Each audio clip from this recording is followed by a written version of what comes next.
what I see. Tell me, where are you looking? There's no way that you cannot see what I see. Tell me, where are you looking? There's no way that you cannot see what I see.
What's going on, ladies and gentlemen, and welcome to Series E Apex Legends. It's our first pro night of the season as we kick off Season 4 of Series E this week. My name is Yace. I'll be your host here tonight. As always, super excited to be joining you guys once again. We had an incredible night last night with Open Night and saw Team Vizio with a record-setting performance, and they'll look to carry momentum from that showing here into tonight, where obviously the competition will be much tougher. We'll have all of our partnered squads competing against some of the best pro teams from all across North America, so it promises to be a very exciting and fun night with 6 games ahead of us here. Now, if you are new to what we're doing here at Series E, I can break things down for you, okay? Series E is a professional Apex Legends Open Circuit, at least here tonight, but we do also have Guilty Gear in the mix. We have a range of players that made it into Series E by either playing in our open qualifiers or by finishing at the top of Series E last season. Now, all of those teams have been drafted and signed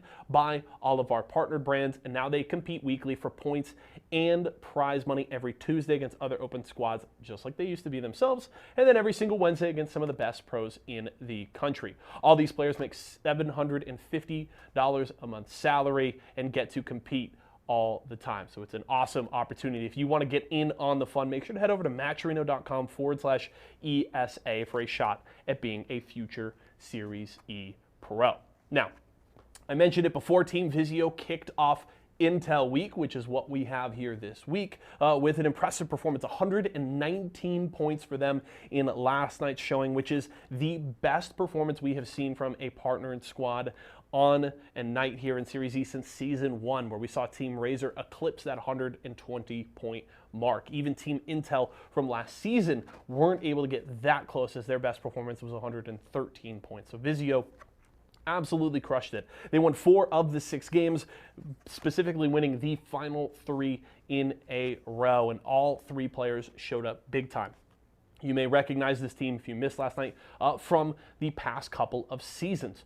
Phonyhead and Fury are back, but with a new third. They have Scissors now in filling that third role, and each player had their shining moments last night, had their carry performances, and now we'll have to see, can they do it again here? Obviously, this is a very talented squad with a ton of experience, and they've been competing against some of the best in North America in the ALGS Pro League, but it will certainly be a tough test here tonight. We're going to have incredible squads. TSM's going to be here, obviously, with their newly minted third, Verholst, playing with them. We're going to see Complexity, CLG, Team Liquid, and more. It's going to be a very, very fun night of action, and I'm certainly looking forward to it. Make sure to stick around here all night. I'll be in here between games, breaking down stats, talking about everything that's going on, and kind of keeping you guys up to date with everything that we have going on here. But we're ready to get into the action. 6 games tonight, some of the best squads you will ever see in Apex. Let's get into it. Series E. Series E. Series E. Series E. Series E. Apex Legends. Apex Legends. Series E. Apex Legends starts right now. And now we're seeing it once again, just like Game 2, slow down, but Fury time and time again. And geez, they think they're winning it. Chances are they're winning it. So it gets thirsted by Zera Tricky as Hacula is going to come around the corner with the spray, and now it's just one player alive over here. And this was. Ladies and gentlemen, welcome all to the very first pro night of Series E Season 4. My name is Dia, and I'm joined by the legend himself, T-Squared, as he hits the mic once again in Season 4. Now, I am super excited to see the insight that you bring here, T-Squared, because on our pro night, we have so many high-caliber teams joining us, a lot of which will be going into playoffs, and even with some of our own teams here, the partnered squads, going into playoffs themselves over in ALGS Pro League, I'm expecting this to be a night of high action and high-intensity Apex Legends. Definitely, especially because of the fact that we have the playoffs coming around the corner, and you're going to have some teams that have qualified and you're going to have some teams that didn't. And we just changed the format from having a LAN where there was only going to be 10 teams in each region going forward, and now that it's expanded to 20, and they've separated the regions. So that's really great for the teams that were on the outside looking in, teams like Team Liquid, etc. And we're going to see those teams here today. Yeah, there are some really big story points that I want to touch on here as well. I mean, Yeso pointed out that Vizio, of course, managed to clutch up the 3 wins at the end of yesterday, 4 in total. But there's another squad that managed to do that pretty darn recently. They're going to be joining us here today. 100 Thieves on a big upswing at the end of their season are a squad that I really want to look out for to see if they can continue that momentum forward as other teams try and build up some of their own approaching the playoffs that we're talking about, and of course, competing against the best partnered squads that Esports Arena has to offer. Yeah, no doubt about it. 100 Thieves, especially coming off of their win in the previous season, has a lot to prove going forward. They were another team that was on the outside looking in. They barely even qualified. Yes, they won their week in their groups during the last weekend of the ALGS, but they were struggling up until that certain point. And it's interesting because they're the team that is one of the most winningest teams that we've had with the amount of money that they won at the end of the last season. So there's a lot of pressure on them, but the pressure kind of got lifted off once they started to kind of suck, frankly. And now all of a sudden they're back playing really well. So I'm excited because those are 3 players that I really love and love watching. And I think that they have a really fun play style and a lot of intensity that they bring to the table in terms of Apex. And I just want to see them do well. So I'm glad to see them really coming into form when it really matters. Yeah, they've definitely got the roster to back it up. We're going to take a look, of course, at how you can win today. If you haven't tuned into Series E before, it's a lot like the ALGS Pro League. We're going to play 6 games. You're going to try and get as many points over the course of them as possible. For any first place finish, you get 12 points. You can see it on the right of your screen. Scale it all the way down to between 11th and 15th. You get 1 point. But there's another way to get points, T-squared, and it is so important. 1 kill gets you 1 point per, and so you wipe out 4 squads, you've already basically got first.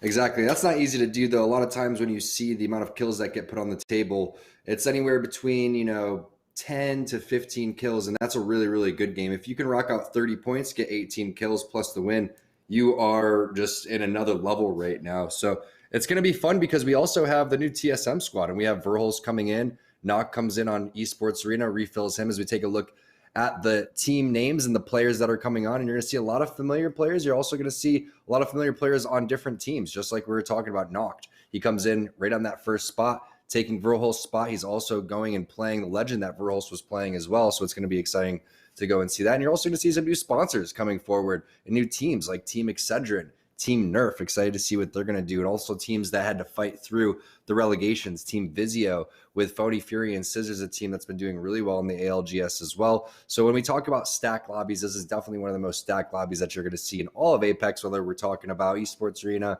or just in the finals for ALGSs. This is really, really competitive. It's true. I mean, yeah, like you say, that level of competition is at its highest right now. And I like that you brought up Team Excedrin, even if it was just in passing, because they're a team that I want to focus on today, at least initially. During our first couple games, I want to see what the interaction between them and G2 is like, because at least based off of yesterday, they may very well share a drop spot. Team Excedrin seemed like they were almost trying to mirror G2's style earlier on yesterday, but one of the things that they ended up finding a little bit more success with was playing more for the zone. And while these teams try and figure out their style, especially the partnered squads who've been thrown together during the start of the season, my curiosity does lie around whether they'll be able to face up to other high-powered teams that land exactly where they like to.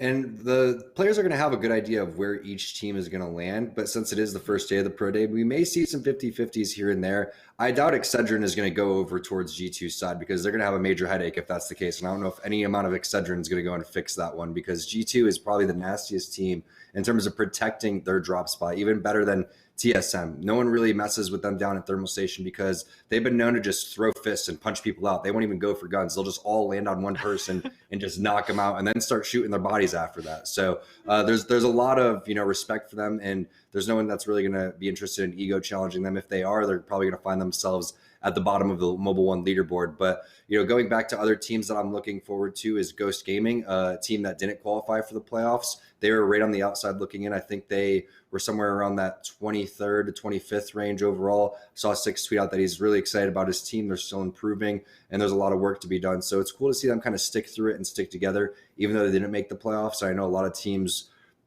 they'd probably change if that was the case. If they didn't make it and they didn't reach their goal, they would start pointing the finger and start blaming each other. Instead, they're all taking accountability and realizing that they all need to improve individually and as a team if they want to go and reach their goals.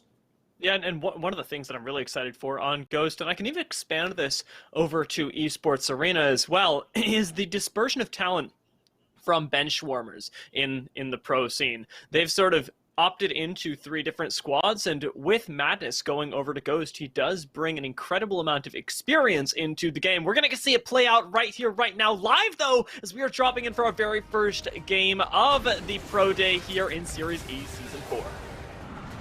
Yeah, take a look at where Esports Arena is going to go. Typical over towards the Lava side and Lava City, and we'll see if anyone can test Big Mod as well, because there is a lot of loot to be had over there, and you are going to have beacons to go and scan. So Nox going to do us a solid and find out where zone number 2 is going to be, and we'll see if that pops up over towards that south-hand side, and they're going to be liking that. Looks like it's going to be anywhere between Lava Siphon. I mean, this is tough to call, because if this bounces to any other different POI, it's going to be extremely difficult to see, and you can see where that first ring is. So realistically, you're thinking over towards Tree and Lava Siphon, kind of that building right where Renegades is kind of floating around is going to be a really, really solid spot to go and hold. But this is one of the most popular spots for a 50-50. Looks like Excedrin, like you were talking about, looking for a landing spot, knowing that they're not going to go over towards Thermal Station side. They get pretty darn close to going over towards Thermal here, and they're going to find themselves in the first 50-50. Nerf turns. First one to go down. CLG Nano with the Wingman. Going to be able to find the knock and the flush as well. So not the best start for the Pro Day for turns, but we'll see if they can bounce it back.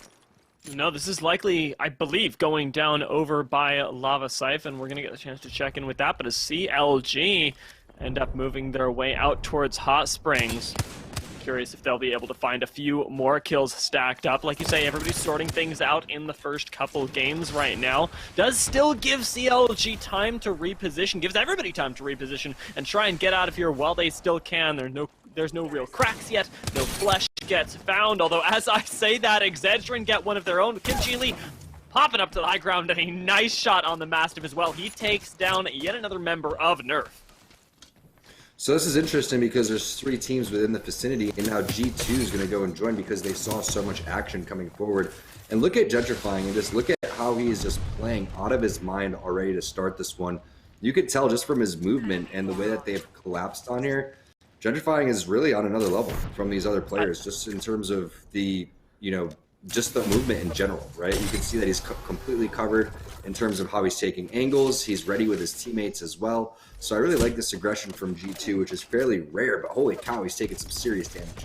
Holy moly, where did that come from? It might just be from over by Harvester, where it was Xset that liked to land, but instead Excedrin have taken the long way around and actually forced G2 back in towards Thermal Station. Off of that really big chunk, I can only assume, the headshot with this Wingman does quite a bit of work, and especially with no real helmets, Excedrin are actually looking for kills onto G2. This might be them getting a little bit too big for their britches. I'm getting nervous, T-Squared. Yeah, they definitely need to fall back, and that's the right play. Thing is you don't really know which team is which at that point because there's so much going on. You have Nerf in the area, you have Excedrin, you have CLG, you have G2. So you have 4 teams collapsing on staging, and that just goes back to what you're talking about, where Excedrin doesn't know where their landing spot is going to be, and maybe CLG doesn't either. Obviously, Nerf doesn't know what they're doing. They just got melted to begin things, and now take a look at what Vizio is doing. They're going to be locking down the mid bridge over towards where the zone could possibly end. Remember, we're talking about Lava Siphon, Harvester, maybe over towards the tree side. Well, this is directly in the middle of all of them, and you also get a respawn beacon over there. So we'll see if this ends up paying off for them. 100 Thieves, they're locking a spot inside of the zone as well. They have a pretty interesting composition. They have double rotations coming through with Ash and Valkyrie, so that's going to be fun to go and watch. And Vayne has been putting in some serious work on that Valkyrie. It's fascinating to see the way that 100 Thieves end up playing this as well, because I believe they actually dropped Lava Siphon quite early on. They had been going launch site for so long. This is a team that I just associate with taking that southern end, but instead choosing to go a little bit more central. They've already got themselves all purples, and like you talked about, are in one of the best positions, especially if this pulls over to them. Fighting for their spot right now, though, it's up against Lazarus, one of our teams that was doing so well yesterday in the open night, have earned their place in the Pro Night, and now might just be taking advantage of the momentum they have on the high ground. Low shields, but nobody's chunked out just yet. Nice stick right there. It looks like Bane was doing some serious damage, but it has to get answered right back, and it does. So that's going to be 2 knocks coming through. Z Davis, last one alive in a 2-on-1 situation. And Scurry can do a couple different things. He can go for the first, or he can continue to push forward, and now it's a 1-on-1. Huge flank there from Hal. They got to the party extremely early there. That's one of the things that TSM does so well, coming in and fighting that first third party, and this time they're going to be able to pick up some kills along the way. You can see Verholst is on Bloodhound. Pretty interesting to make him switch off the Valkyrie. Not quite sure if I agree with that, especially because he's one of the best Valkyries in North America. Sticking him on the Hound is kind of home to Sentinels, because that's what Sentinels is doing, but yet they're rocking Ashe instead. So I want to see how Verholst does on Bloodhound. I think he's way too talented, way too individually skilled to play someone without an escape character, especially Valkyrie. So we'll see. We'll keep tabs on TSM and what they're going to be doing. Ooh, for right now, Malice Mamba, he's the one that's definitely wishing that he had that bit of an escape, as Razor need to bubble up and try and defend their fallen teammate. A nice stick comes in, but it doesn't look like it's going to be enough for Bursty. Does end up getting a knock almost, but instead has to pop back into his own bubble. Phony ends up falling in the meantime, though. And this is a 2-3 squad fight right now, as even more people are getting involved, coming over from Lava Siphon. Xset are showing up, and Vizio severely chunked out, or down to just scissors on this Valkyrie that, as he talked about, has a lot of mobility and needs to make some really big use of it. And then you have Noble, Big Chillin kind of overlooking everything. The problem with that little trailer is if you get there too early, you're susceptible to getting pushed out, and that's exactly what happened. There was too much focus on over there, and now TSM is going to be focusing on just continuing to pepper more players along the way. And you can always see how Hal is staying within, pretty good distance, phase distance of his teammates here. R301 PK, you'll notice a lot more people, going with the PK, going with the Mastiff instead of the EVA 8 after the buffs and nerfs that ended up happening to the shotguns overall. Plenty of armor swaps coming in here for TSM as well. And Hal really seems to be in full force today, just coming through, and in that black market as well, a little early Christmas shopping for the squad. The one thing that I can say looking at this is that at least he's not looking for light ammo, because that is the one thing that I associate with Hal constantly. And for right now, at least, he is full up and will be able to keep it topped up. They've got the option to rotate into center building as well once this first ring finishes closing in just a few seconds. Try and get that next scan. But interestingly enough, Intel have already taken that little bit of real estate, and they'll be the ones with the big information advantage going in towards Zone 3. We've still got, I believe, some pickups, on a team the likes of Vizio, who have popped over down towards Harvester as well. We'll see if they're able to survive for long enough, because remember, the big question today is, with their 100-point finish yesterday, can they replicate the success? What my favorite strategy is going into zone number 2 and hitting the scan in the zone for round number 3, and then Valkyrie ulting to a dominant spot, or into a spot where you feel very safe that you could play for. Because I would say 9 times out of 10, if you can get the zone 3 information and you're a pro player, especially in these lobbies, you're going to be able to have a really great idea of which zone, end zone, that's going to be. You don't really know until you get to that point, zone number 3 and zone number 4. Until then, it's just an educated guess. But G2, they're doing exactly that. They're hitting the scan in the back of the tree. So if we can pull that up and find out exactly what zone we're looking at, that would be awesome. And then we get an idea of what G2 is thinking. They're going to play the high ground over towards this tree side, but ping's going down about 300 meters away. Gentrifying does have a skyward dive. He wants to go and use that one. But we did get the mini-map up there, and we saw how many teams were in that vicinity. Speaking of teams getting into the vicinity, Intel flying in, but they are weak already, so we'll find out if this is a fight that they want to take against G2.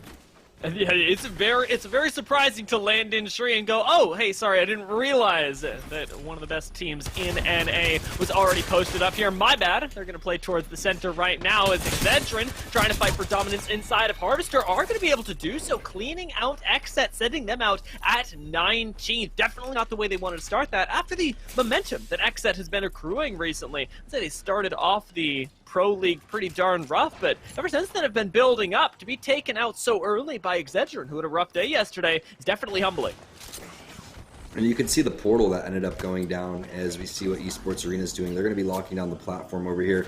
Another one of those spots where if you get there too early, all the focus starts going on over towards your side. So defensive bombardments are going down. Looks like that's going to be an enemy defensive bombardment because Duplex still holding on to that one.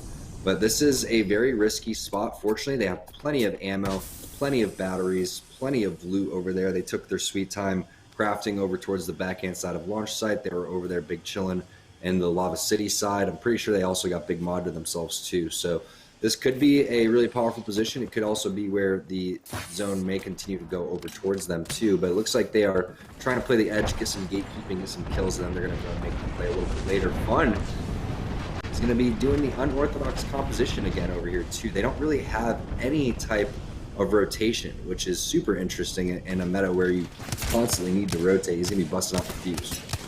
Yeah, I like that they're experimenting here. First day of Open, and you've got a little while in December to get going. But in this case, Intel on the flank right now. It is a 6v3 with you sandwiched in the middle as Team Liquid. And unfortunately, Fuse just isn't going to do you a whole lot of good here. They've got a decent amount of defenses for right now, but with Cody hurling in a nade, already putting down a lot of damage with the flatline. He's finally going to attract some attention and has to watch his back as well, because teams are stacked up inside of Tree and starting to move there as everybody gets that zone read, or at least starts to get an idea based on how everybody else is moving. Intel, nice bits of shots with the Rampage for right now. We're going to continue applying pressure, but not committing too hard, crucially. Yeah, I just don't think Fuse makes sense in competitive. It really doesn't, because when you think about just how strong the other kits are for the newer legends like Valkyrie and for Ashe, it just helps out in those situations where you're stuck right there. You could have Ashe ultimated out. You could have pulled out if you were Wraith. So to be sitting there and say, hey, we're going to sacrifice no rotation, plus we're going to sacrifice not getting beacon info because we're not rocking a recon character as well, all you're really saying is, okay, well, here we go with Fuse and these little grenades that we could toss out in these rings of fire. Is that going to be enough? Is gentrifying with the hacks? I'm not quite sure what that was. God, does end up getting his teammate taken down. Designful on the floor now, and with Bubble already expended by Resulta, getting him up is going to be difficult. Gent's going to go for it right now with an Arc Star right next door. They can't actually finish this off. Gent takes a nice chunk off of that, but they might be able to, in this chaotic situation, get themselves a little bit of respite if Team Intel can lay down suppressing fire for them. With Designful almost taken out right there, Resulta ends up finding Flesh, and the space is tight for G2. You talked about using that Ashe portal earlier to potentially get yourself out of danger. This is what they need to do right now, and I don't even know if they have the cooldown. Well, they have the bubble, and that's the big cooldown that they really needed out of anything. So that's going to be big. Also, having the gold armor is going to help them continue to heal up a little bit faster. But really nice job there from Resulta, hitting those triple take shots and making sure that even though they didn't have the bubble, they still were able to get their teammate up. And that was a very, very hectic situation. So this is going to be difficult because now G2 has expended a lot of their resources, and they're going to have to more than likely take a fight and win that fight very shortly if they want to continue their pace in this game. You can see 2 cells there for Resulta. He's already needing to use one of those, so that's a tough situation to be in as we see what Amu's doing, hiding in our first Tomcat rat cam, and this looks like a spot where a stinky little rat would hide. Yeah, it's the opener of Pro League, and I'm sorry, Anmu, but it doesn't seem like things have gone your way.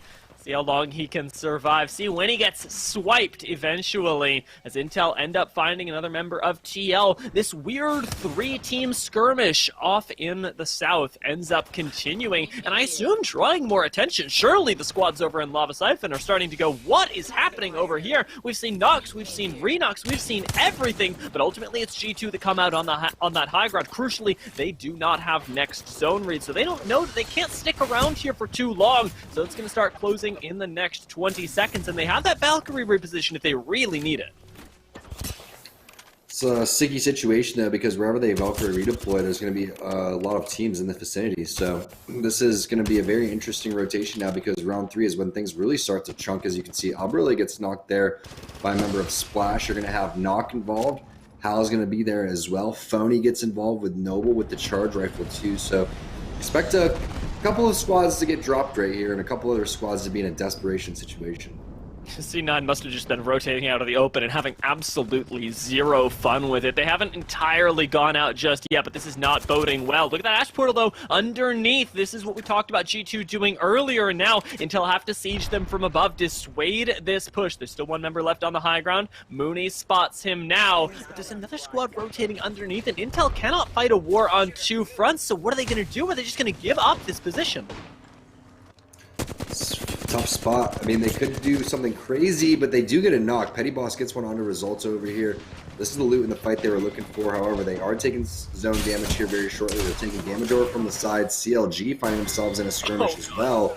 That's going to be Kimchi and Team Excedrin getting their second squad wipe as well. This is the, I believe, same exact spot where they found another squad wipe. So look at all those death boxes just sitting there. Plenty of armor swaps, plenty of loot do we have. It's kind of wild that they've managed to control Harvester so well, and I like that they've taken what they learned from yesterday about themselves and translated into it being very clearly a strong zone team. They hold a spot that they think will scale well, and they just take down whoever dares push in. It always feels like they're running down the hill as well, so with even Team Complexity not wanting to challenge them right there, being inside the ring, right on the edge of this Harvester S, may just be the thing that keeps Complexity in the game. Excedrin, though, will have a long way to go. We can only expect. Ring seems to be pulling more and more towards Tree as time goes on, and that'll be where Excedrin really have to worry, when they've got to leave Harvester and into the open. Tough shot to hit right there. Fury getting fairly close to that one now. And I like this. Pulling out the R301 in that instance, just continue to pepper damage. Also has a frag grenade if he wants to go and use that one. The beautiful thing about Loba is getting all these extra grenades if you really want to go and utilize that one. But this zone looks like it's going to continue to pull over towards this truck side. Meanwhile, how TSM and Knights duking it out. You can see how weak everyone on Knights is. That bubble just going down to protection. Everyone's still fairly healthy on the other side of TSM. And they make quick work of the Knights. Verhulst, the first player that I've seen with red armor so far, so most likely putting in the most damage. That is a welcome change as well. TSM, who have been sorting out their identity ever since the swap up with Verhulst, and I would say throughout the entirety of Pro League, from what was a zone team that struggled to find engagements, and now to a team that can very clearly clean up. They get those kills, but Esports Arena are right next door, and I'm sure they'd like a piece of TSM if they can find it. Keep checking on those squads later, though, as right now it's all about the rat fight, and 100 Thieves end up winning it, taking out the last member of Lazarus. And Omnu, now looking for a little bit of safety, may just find himself in a very unwelcome spot. Jet gets taken down. Last member of G2 should be going out with him, moving us down to 12 squads. 11 now as Noble meet their end, and we're very close to that half gone, half left mark. Yeah, there it is. 10 squads remaining as we start to get into the thick of it in terms of placement points. TSM, like you said, kind of coexisting right next to Esports Arena. We may see these two teams duke it out right here over towards the high ground. We do get an idea of where zone number 5 is going to be. Bubble's going to go down because defensive bombardment is going to be landing. And that is a pretty big play here by Esports Arena. Skittlecakes has the positioning if he wants to go and use that one. You see defensive bombardment gets used over towards Esports Arena side as well. Most likely Reps trying to buy some time for that bubble just to get them in a couple extra seconds, but they are sandwiched. You can see two teams coming in over towards the side. Renegades, if they want to go and push that one. Esports Arena over towards the other side as well. This is looking good for TSM.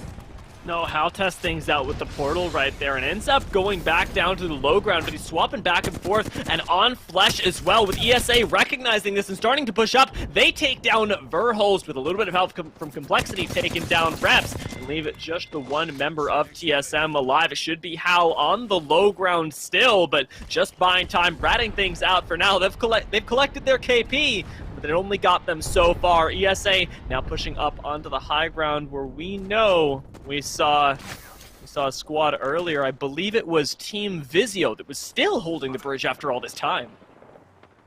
Renegades looks like they're going to be dropping Complexity. Hal still stayed alive throughout all of that, and now he's going to be the newest Tomcat rat after Omnu was dropped. But nothing can really feel better than if you're Esports Arena and getting the kill on your former teammate in the first pro day over here, coming down in Season 4. Now, what a job by Team Vizio to get over towards this high ground and lock it down for quite some time, especially because you're not using Caustic. And typically, Caustic is the way that you want to go and control all of this AoE, but Fury's going to brace it back on over towards the squad. He's going to be having that black market back up here soon, too, and with all the death boxes around, he's going to have kind of a pick of the litter of what he wants to go and hold. But speaking of Caustic team, Skittlecakes with 9 batteries is starting to push in. Jesus, you just can't kill this guy. It's got to be the burst, but this is the Caustic and the holding power that you were talking about, slowly wrestling away territory from Team Vizio. Can they fight this off? Devotion puts in a lot of work, but Skittlecakes ends up being taken down low first, with Renegades going out in the kill feed right now. We're dropped down to our top 6, and Vizio continue to fight for their spot. That Kraber in the hands of Fury was deadly yesterday, and it needs needs to be today in order to keep Esports Arena from out-skirmishing them in the close range. They're really going to need a bubble on the Esports Arena side right here. Vizio's really putting a lot of pressure here. One Kraber bullet to really determine the outcome here. And it's interesting to watch Fury on Loba start to run out of ammo. So that black market should be going down here very shortly, if not now. And there it is. Scissors taking a lot of damage. The problem is do you even have time to loot? Because if you get your nose stuck inside of the black market, you may end up going down. And there's the push, just exactly as we were talking about. Scissors does that, and Duplex is going to respawn. Nicely called there, Esports Arena. Know that letting you get a little bit of extra ammunition could be their downfall. They push up and get that initial knock, but instantly retreat as a third party is coming in. ESA are playing this fight perfectly, and it is so incredible to see. We've got Hal taken down. That's the Tomcat Rat on the top of your screen. Now eliminated. And with ESA on top of this bridge, taking that power spot, they may be in the best place to control this game. Only 4 squads remain, and they should be fine. I like that Esports Arena is continuing to add pressure and just push Team Vizio out of that. That was a really good job just bullying them. And that's not easy to do. We saw how well Vizio was locking that down against every other team that came inside and pushed them, but Esports Arena was not playing around. And really, you have to give credit to Skittlecakes. Again, not having Caustic there really is just a difficult situation. Anytime that an enemy Caustic just starts coming up with barrels and then starts with the Nox gas grenade, and then they continue to buy real estate and just chunk you down. Next thing you know, you're running out of ammo, you're running out of cells. Think that you can go and loot really quickly with that black market, but the problem is the bubble wasn't inside. Even if the bubble was inside, they're still going to go and push that one. But Intel's playing phenomenal. Ghost Gaming has been sicking things out as well. I believe it's them, Splash, and there it is. Ghost Gaming staying alive underneath this bridge over here. We'll see if they can pull this one out.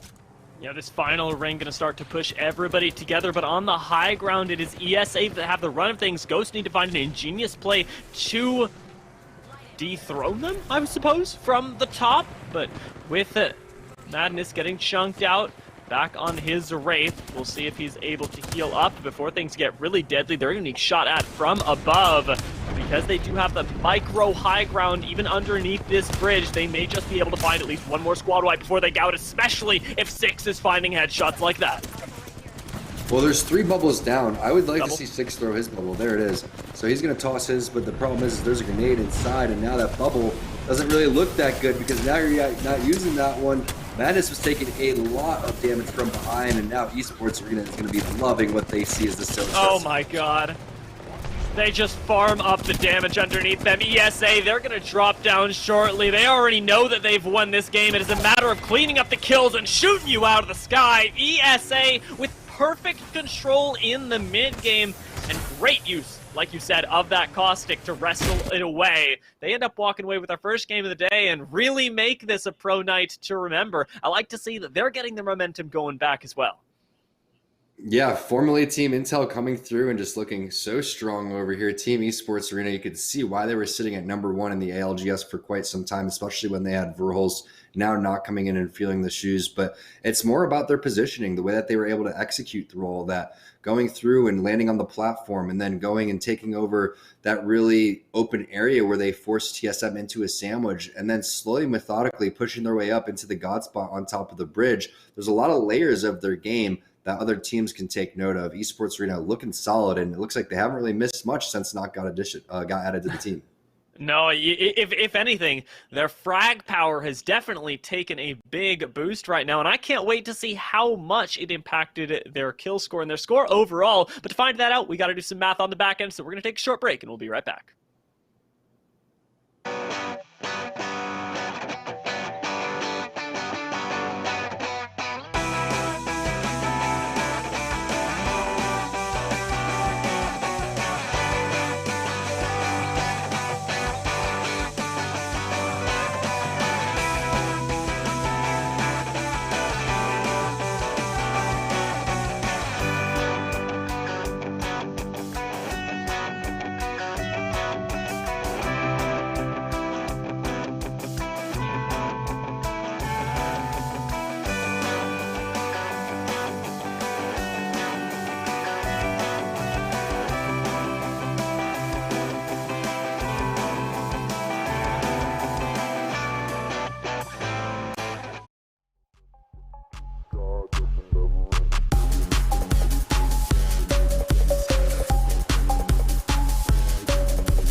Welcome back, everybody. Yeso here inside of Studio Blue in Esports Arena HQ, and a big game for Team Esports Arena to kick off Pro Night here. They win game number 1. Well played from them. I love the patience, especially on the high ground there when pushing that fight with Team Vizio. Team Esports Arena just poking and prodding, not feeling pressured to go all out to take that fight as quickly as possible. They just take their time, whittle down the health bars there of Team Vizio. They end up winning in the fight, and then they're able to masterfully hold that high ground and end up winning the game thanks to that. So well played by Team Esports Arena. Let's check out our player of the game here for our first one of the day in here in Pro Day. It's going to be a fun night here, folks. 5 more games still ahead of us, but Team Esports Arena with a strong start, grabbing a win here. And we'll have to see how things shake out on the leaderboard. Obviously, a bunch of other squads feeling good about the way that they showed up in game number 1. We saw Ghost there in the late circle, Team Intel doing well, Vizio getting into the mix as well. Again, trying to carry that momentum. But our player of the game here for the first one is going to be Duplex, the IGL here for Team Esports Arena. 3 kills, 2 assists, and over 2,000 damage. And this is just Dupe doing what Dupe does. If you guys saw Draft Day, we talked about Duplex, and Dupe was the damage leader for Season 3. That is the most damage in the entirety of Season 3 of Series E, and he's going to do more of that here. While he may not necessarily have the highest kill numbers or assists, he is going to contribute significantly in the damage department, and he does it here once again. So well played there from Duplex and Team Esports Arena. We'll have to see if they can keep it going in game number 2. Do want to let you guys know if you're looking to grab some Esports Arena swag, maybe you want a Series E hat like mine, or maybe you want to grab one of these brand new Intel jerseys hanging on the wall behind me, you can. Head over to shop.esportsarena.com right now. You can pick one up for yourself. It makes the perfect holiday gift for the gamer in your family. We're going to go to a quick break here, though. When we come back, Dia and Tom will get you ready for game number 2.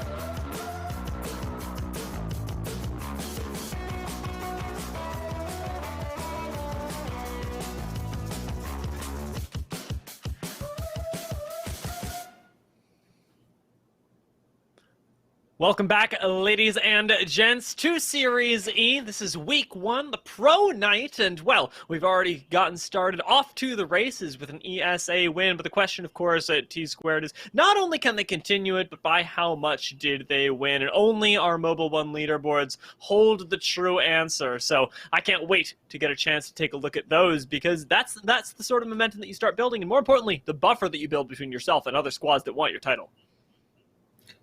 They started to pick up a lot of kills, so let's find out just exactly how many kills they did get as we take a look at that Mobile 1 leaderboard. And hey, not that many, only 7. It seemed like so much more because I feel like we saw every single kill that they did get. Ghost Gaming and Team Intel directly behind them, but that is a pretty even board that we're taking a look at. Nobody really pulling away quite yet, so still anybody's game. Big surprises, I guess, would be C9 and Liquid getting eliminated fairly early, as those are 2 teams that we have really high expectations of, so we'll see if they can bounce back. Still 5 games remain, though. We're doing 6 games overall, and still anybody's ball game.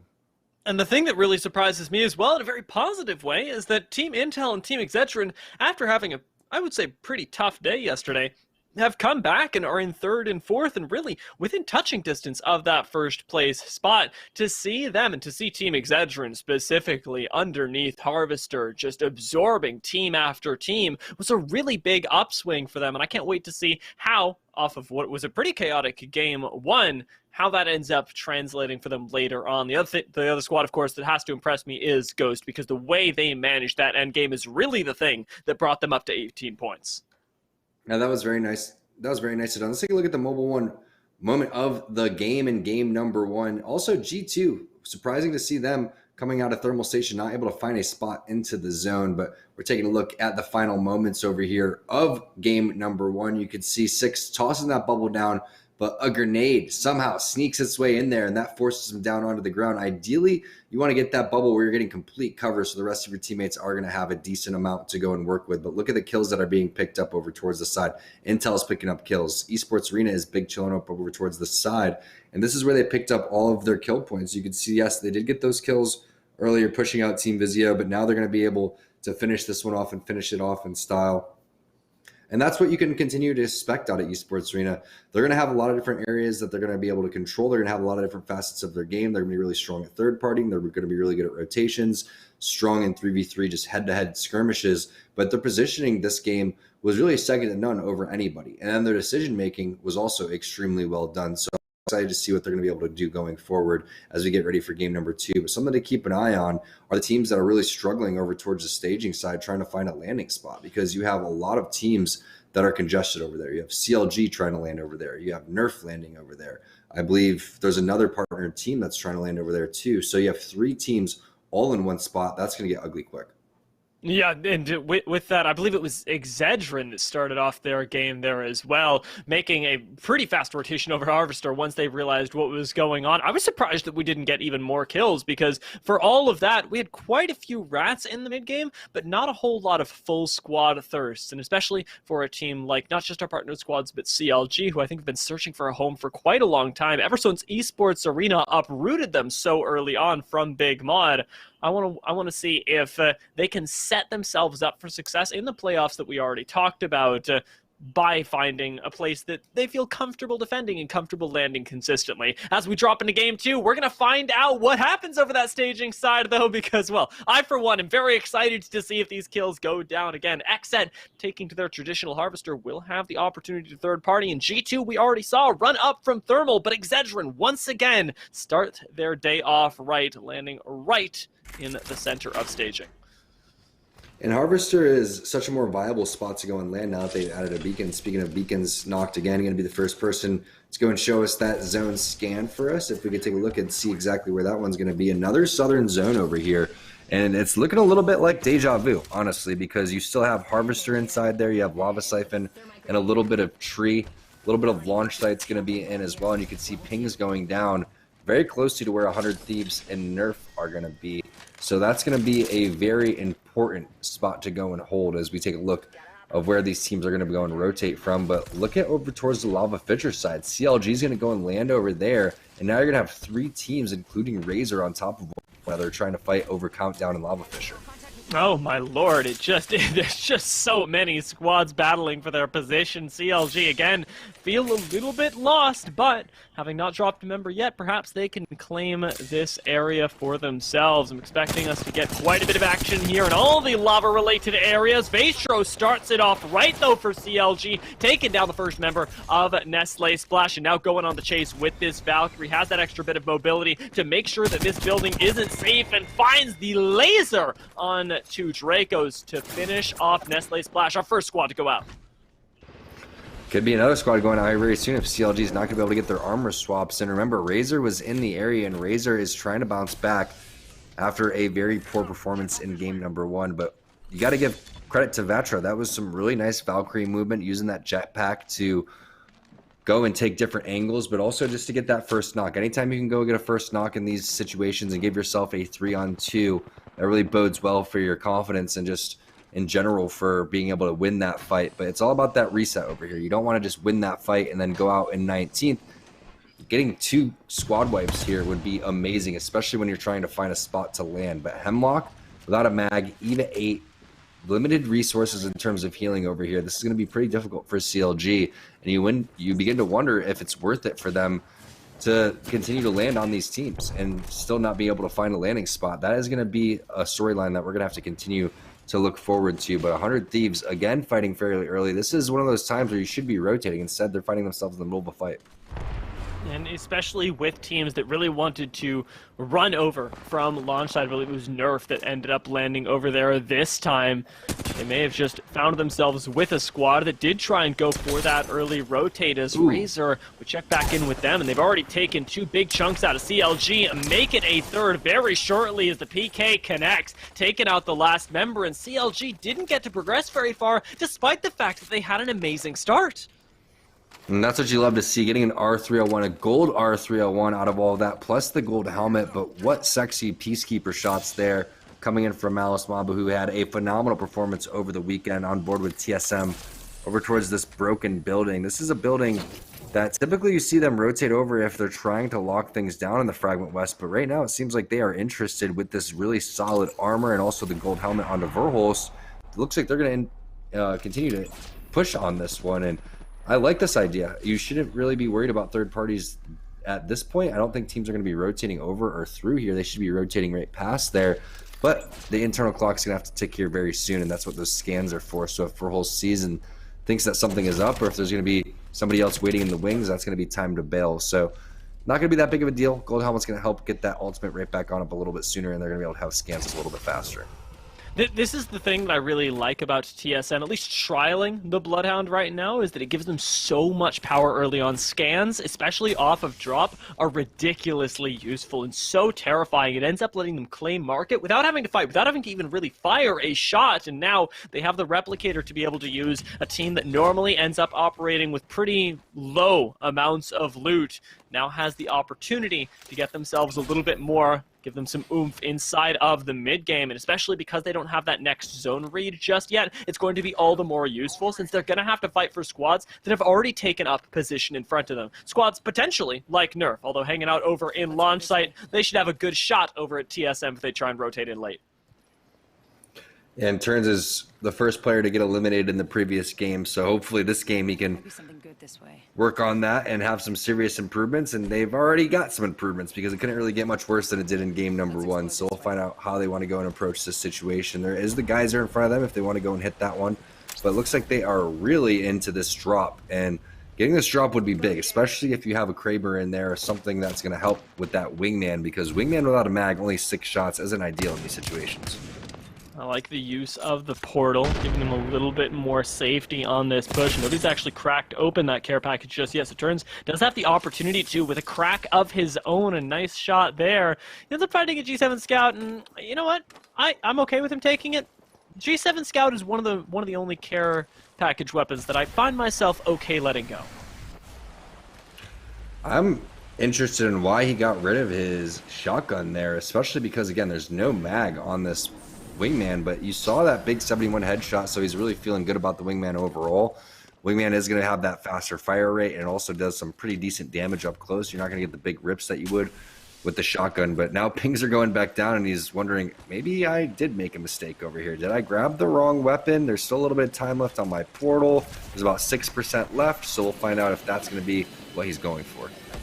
All right, well, hopefully gets the chance to pick up that short-range weapon again, especially because on this rate, this guy needs his firepower, and right now, Complexity needs some as well. They took that Valkyrie ult a little bit ill-advised into Lazarus, who showed absolutely no sign that they were in this building, and now have to take a 3v3. Level's already down for right now, and Lazarus seems to be coming out the better with a really nice laser from Dank. He's scoots on up here, takes out Reptar, takes down Shiny. Is working on the third, but a third party's already coming in. Lazarus, they were being waited on in the meantime. A nice shield bat and a surprisingly low amount of confidence from the squad that's trying to third party this. Means that Lazarus just absorb an entire squad and get themselves a little bit more loot almost for free. Onmu, thinking about this on the outside right now, does find a nice few shots, but it's not going to be nearly enough to push off of, especially with no crack.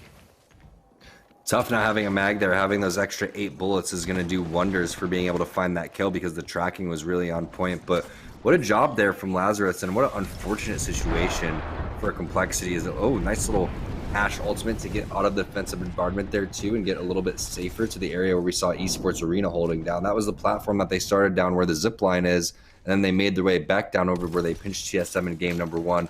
100 Thieves trying to do something similar here, but without as many resources. Remember, there was about 300 light ammo going through on Duplex and Skittle Cakes. Meanwhile, you're looking at around 90 to 110 ammo for the rest of 100 Thieves to go and work with. And Esports Arena, what do you know? Locking down, again, what seems to be a priority position. They're just so good at locating where they want to go and hold and executing it, as Dank is going to find the rest of Complexity. That's going to be Monsoon going out, and they take 18th place. But what a job by Dank in that whole skirmish there.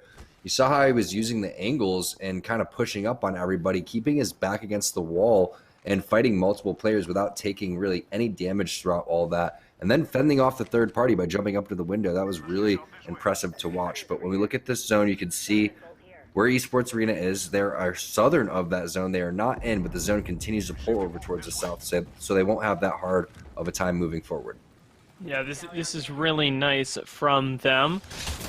With ESA on the south side, of course, with Nerf next door, this may devolve into a fight. The squad that you talked about earlier, 100 Thieves, may want to drop down to the low ground to get themselves a little bit better of an angle of entry in towards this next zone, but there's also the potential that they don't actually know where this next bit is pulling just yet, and instead may involve themselves in a fight. We saw one breaking out over towards Lava Siphon, and ESA, with a surprising amount of relaxation, just end up chilling up here, waiting for the game to come to them. And honestly, Tom, I like it. Though kill points are super important, Esports Arena being able to hold on to this edge of the zone almost guarantees them kills later on, especially if they play the way that they did in our first game.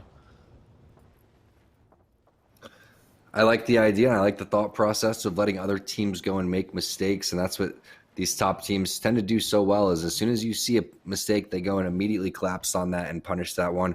You're also seeing Altixel just being left on the ground there so they can continue to hold grenades and meds, and whenever they need to go and use that Ultimate Excel, they're going to have that option depending on really who needs it. I mean, any one of these players is going to value from the Ultimate Accelerate too, so whether it's Skittle Cakes needing to get that Nox gas grenade back up, maybe defensive bombardment, maybe you're going to need to rotate with the Skyward Dive. Most likely it's going to be used for one of the big boys instead, because that Skyward Dive has a shorter respawn time, and also they're fairly close to that zone, so they're going to be footing it overall. But Excedrin seems to love this spot. Whenever you can expect a zone to be over here, expect Excedrin to be locking this spot down.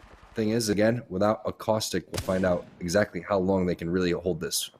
Yeah, curiosity here as to whether they'll be pushed out, especially from late rotating teams. We haven't seen anybody from G2 just yet, but if we take a look at the kill feed, things are getting pretty darn exciting here. Phony already gets dropped, and remember that this is Team Vizio.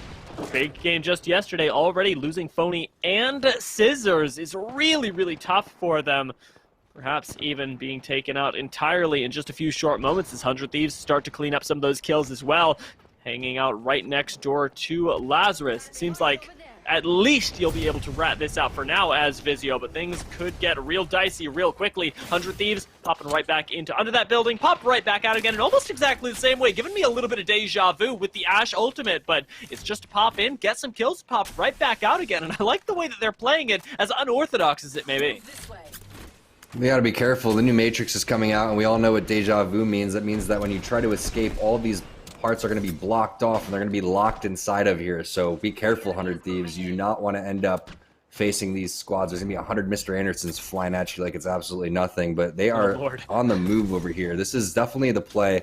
Getting back on over towards this open high ground is going to be a spot that we saw Esports Arena go and hold, and they did a really good job. Yes, there are some spots where teams are trying to coexist over here, but realistically, they should be worried about each other, not really focused on you. And if you could just kind of lay low, you're going to be okay. Yeah, these crates, incredible cover as well, especially from long distance, and protecting you from all the teams over nearby in Lava Siphon. I believe they've got a replicator dropping right next door to them, which will, oddly enough, provide them some more impromptu cover just in case they need it. But 100 Thieves do need somebody scouting out around the sides right now, because as good as these crates are, they're not a truck, and approaching it can very well net you kills. So I like the fact that at least they, whoa, get out and instantly go up to the height. We'll see if that works out for them. Ghost, in the meantime, inside of Lava Siphon, are fighting for the central building, and this time the Kraber is in the hand of Six. Let's see what he can do with this. Six, always one of the more mechanically skilled players that we have. Having the Kraber in the hands of your Gibby is pretty strong too, because you're going to get that arm shield every single time that you decide to go and scope in. But when you're in such tight quarters over here, it makes things just a little bit more difficult. But what a ballsy combo. Kraber, PK overall. Panda's taking a lot of damage. Interesting to see Panda's back on that Bloodhound too. And Ghost Gaming doing the old school composition that we saw a couple of metas ago. And also copying a little bit of what TSM is going to be doing too. So two teams that are running the same composition. Two teams that are kind of different play styles, but also stuck in the middle of the zone over here. It's really going to rely on a 6 to land some sort of big shot and have a big opening. The Kraber plus Bloodhound combination was looking pretty dirty right there, as you can see exactly why they have the confidence to run the Kraber PK that you talked about earlier. This is an interesting rotation. I remember when these were added into the game that it was so that teams could take a safe rotation across Lava Siphon, and I went, that's not safe. That is a one-way ticket to your death. Evidently, if you use it right, Ghost actually just get a pretty free ride over to the other side in towards the center of the zone and now find themselves right next door to Lazarus. It was free, and we'll see if they end up having to pay some sort of toll overall, but you could see in the building so many teams coexisting. Razor, Lazarus, you have Ghost Gaming inside of there. You have teams across from them like Team Intel looking at them. You have TSM ready to collapse. You have Renegades over here. What's interesting is you could see how split everybody on TSM was, and that was because Hal was putting down a portal. Meanwhile, 100 Thieves, who already had lost out on Skiri, finds themselves in a tough predicament over here. Yes, you have the banner, but that zone is going to be closing, and as that zone closes, more teams are start pushing their way in there, and 100 Thieves really feeling that right now as 6 answers with the Kraber. This is really unfortunate for them. They end up going out on a nice shot there. It does seal the deal. Unfortunately for that squad, 100 Thieves, the last we saw of them had been pushing up to the high ground a little bit ill-advised, but well-advised. It seems like C9 made a push up to the high ground, and if I'm not mistaken, that is ESA that they ended up taking out in a surprising turn of events. I really wish we'd gotten to see that whole thing, because C9 are excellent fraggers, but ESA must have put up a pretty big fight. Yeah, but they didn't really seem to weaken them that badly. Two is, speaking of weak, it's going to be Verholz with the melt there onto Saucer. Rep's going to counter bubble over here. There is a grenade inside of that one, but you can see there's a little bit of confusion on where these players are going to be coming from. However, Verholz and Hal on top of it. Rep's there with the timing as well. They're going to need some much needed heals throughout all of this too, because it's only 1 cell for Hal. I think Reps had around 4. I'm not quite sure what Verholz has in his backpack, but that's a big win. Needing those extra resources is going to really help with all of these squads still just coming in and filling all of the vacancies that there is on side of World's Edge. Petty Boss taking a lot of damage, going to have to go and hit that med kit. Hopefully has a battery or some extra cells when it's all said and done too. This bridge is a very unforgiving spot to go and try to push from. Fortunately, they do have double rotation legends in this composition. See if that pays out for them. They got to look out behind them as well. There could be some attention drawn over towards them from launch side as Cody almost drops, but in the meantime, his friend Petty Boss does for real. Cody comes back up to the high ground and eats it at the hands of Team Liquid. The entire squad going to be dropped here. TL running what is now the high ground of Lava Siphon, taking it away from Intel that had it earlier, and it's early Christmas. They're running a Horizon. This is so much fun to watch. I don't know what they're going for here. If this isn't League of Legends, it looks like they're going for some serious wombo combo with like a Mumu and Misfortune, like this is like a couple of years ago or something along those lines. But if you can land it, that is going to be extremely deadly. And I was wondering who is going to eventually go and try to use Horizon. If it's going to be anybody, it might as well be Nocturnal, because when you throw that Nox gas grenade and you throw that black hole in there, it's virtually impossible to go and deal with, especially over towards the end of the zone. So now the team comp's starting to make a little bit more sense as they switch it up, but I would still love to see fun on a different legend, a rotation legend, especially Valkyrie. Just such great utility, so much that you can do in terms of hitting the scans too. I really don't see any other reason to go and try to play anybody else, but that would be a sick shot if 6 can go and land this one. You can see on the player outlines 3 different squads directly in front, so you got to be careful and pick your poison, especially with only 2 bullets left.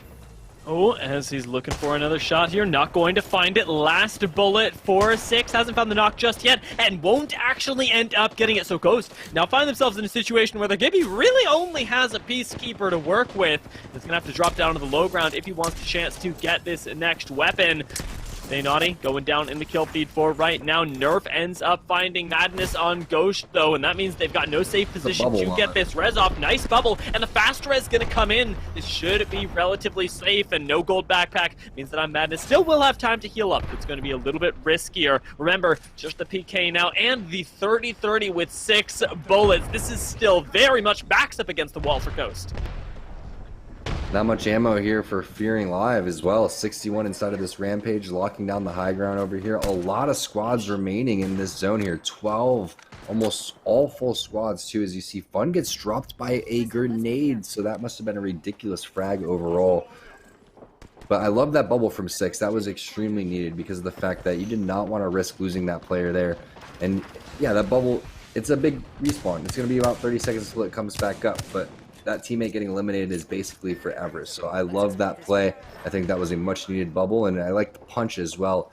Nice little play for newer players to realize, hey, don't res your player and your teammate right in the middle of the open. Throw the bubble down, get your teammate to cover, and see how that can work out for you. But looking over towards the high ground area, Team Nerf is in a little bit of trouble. If that is a contested spot, they could end up getting pushed down off of this high ground, so they have to continue to focus that area. I am so curious as to what this portal is about. Are they trying to make their way into the truck? Because Nerf have a really amazing spot inside of this ring, with Excedrin actually on the side as well. It seems like the partnered squads have got some of the best real estate inside of these zones. Take it up to the sky, though. We're going to see if you end up hitting the ground.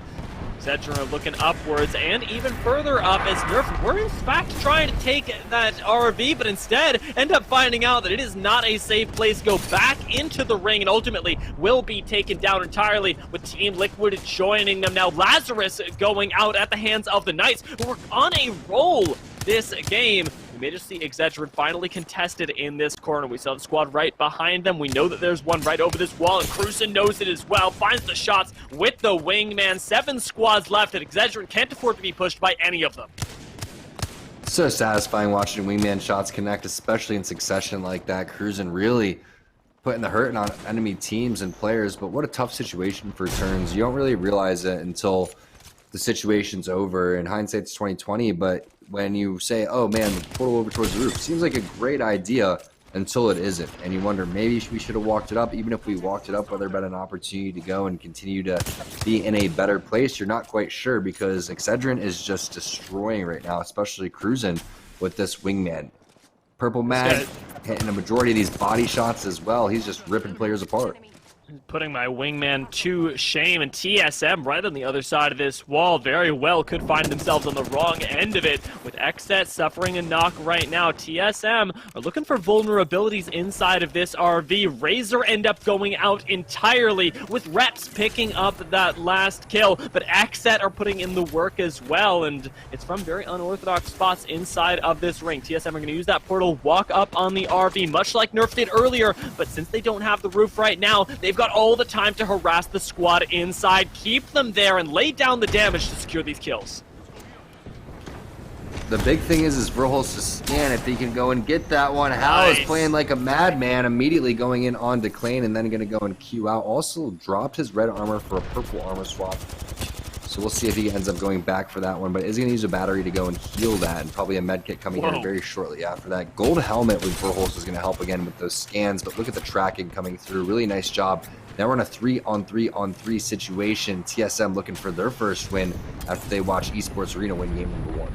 Up against what I believe are Knights and Excedrin. Knights on the low ground. You're pushing into 2 squads at the same time if TSM want to go on the offensive here, but with Excedrin not having the bubble anymore, Kimchi gets taken down instantly by Reps with just Cruzen left alive. This wingman is going to have to make miracles happen, and it will not. Verholst instead turns around on him, and the Knights are on the push to finish off game 2. They take down Verholst initially, but playing the bubble perfectly, Reps is able to deal the damage back. They should be able to take this game. TSM with a few more good shots could do it, but the knockdown shields are just too obnoxious. This Caustic survived for so long, and the Knights end up stealing this game away.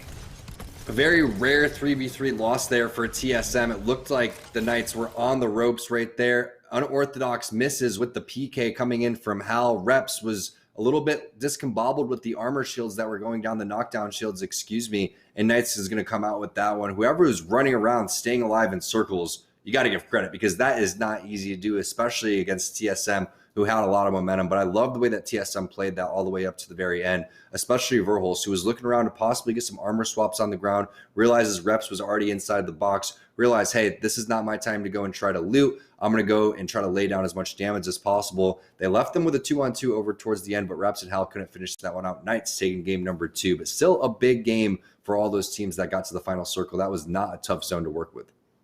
Yeah, we've seen these teams exceptional at identifying weaknesses. I think TSM definitely demonstrating it there, knowing when a squad has already made a big misstep and being able to punish it. We'll see how many points it got them, because with the Knights able to steal away that win, at least you're going to be missing 3 points that you could have otherwise had. We're going to take a short break, and then we'll be right back with even more Series E.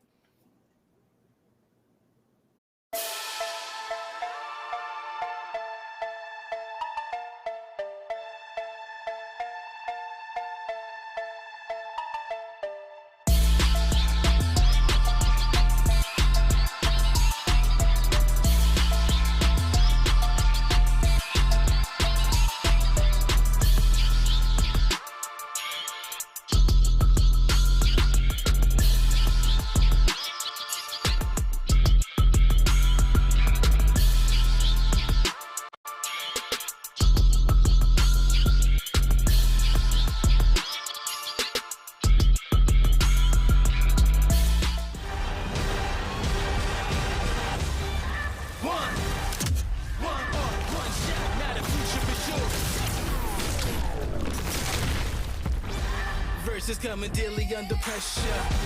Working on applying the scheme. The true side trademark is at the edge of your dreams. Yeah. One shot, now the future is yours.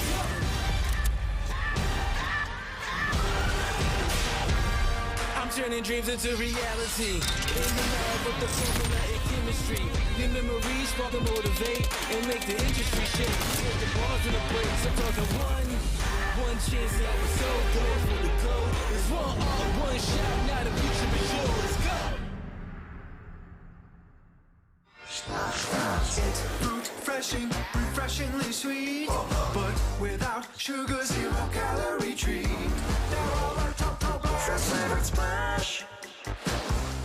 It's fruit freshen. Now, even the biggest headaches are toast. Excedrin keeps your head in the game. For no more throbbing noggins. Excedrin, game over for headaches. Welcome back, everybody. What a win there for Knights. An incredible fight between themselves and TSM FTX there at the end of our second game, but the Knights come out on top with the victory there in game number 2. Let's check out our player of the game here. I think I know who it's going to go to, but let's find out. It is going to be Guild there. 5 kills and 2 assists and just short of 1,200 damage there on the Valkyrie. And I do want to take a quick look just at the end of how that finished in that game, because I was dying at the clip that we got. You can see it behind me right now. Hal trying to buy a little time, and then Guild just comes zooming over the wall. It's so beautiful there. Guild just with the nice little flank. Hal turns around and realizes it's all over for him, and Knights grab the win there. So well played from Guild, well played from Knights. You love to see it. Now we get a very interesting competition here with just 4 games left in the night. Esports are going to take game 1, and Knights grab game 2. Well played from them. Do want to let you know, guys, we are open. Esports Arena is back. We are chugging. We got a ton of events going on. And if you want to check them out, just use ! locations in Twitch chat. You can find the Esports Arena nearest you. We would love to see you in our arenas here very soon. Now, we're going to go to a quick break. When we come back, Dia and Tom will get you ready for game number 3. You cannot see what I say. Tell me, where are you looking? There's no way that you cannot see what I see.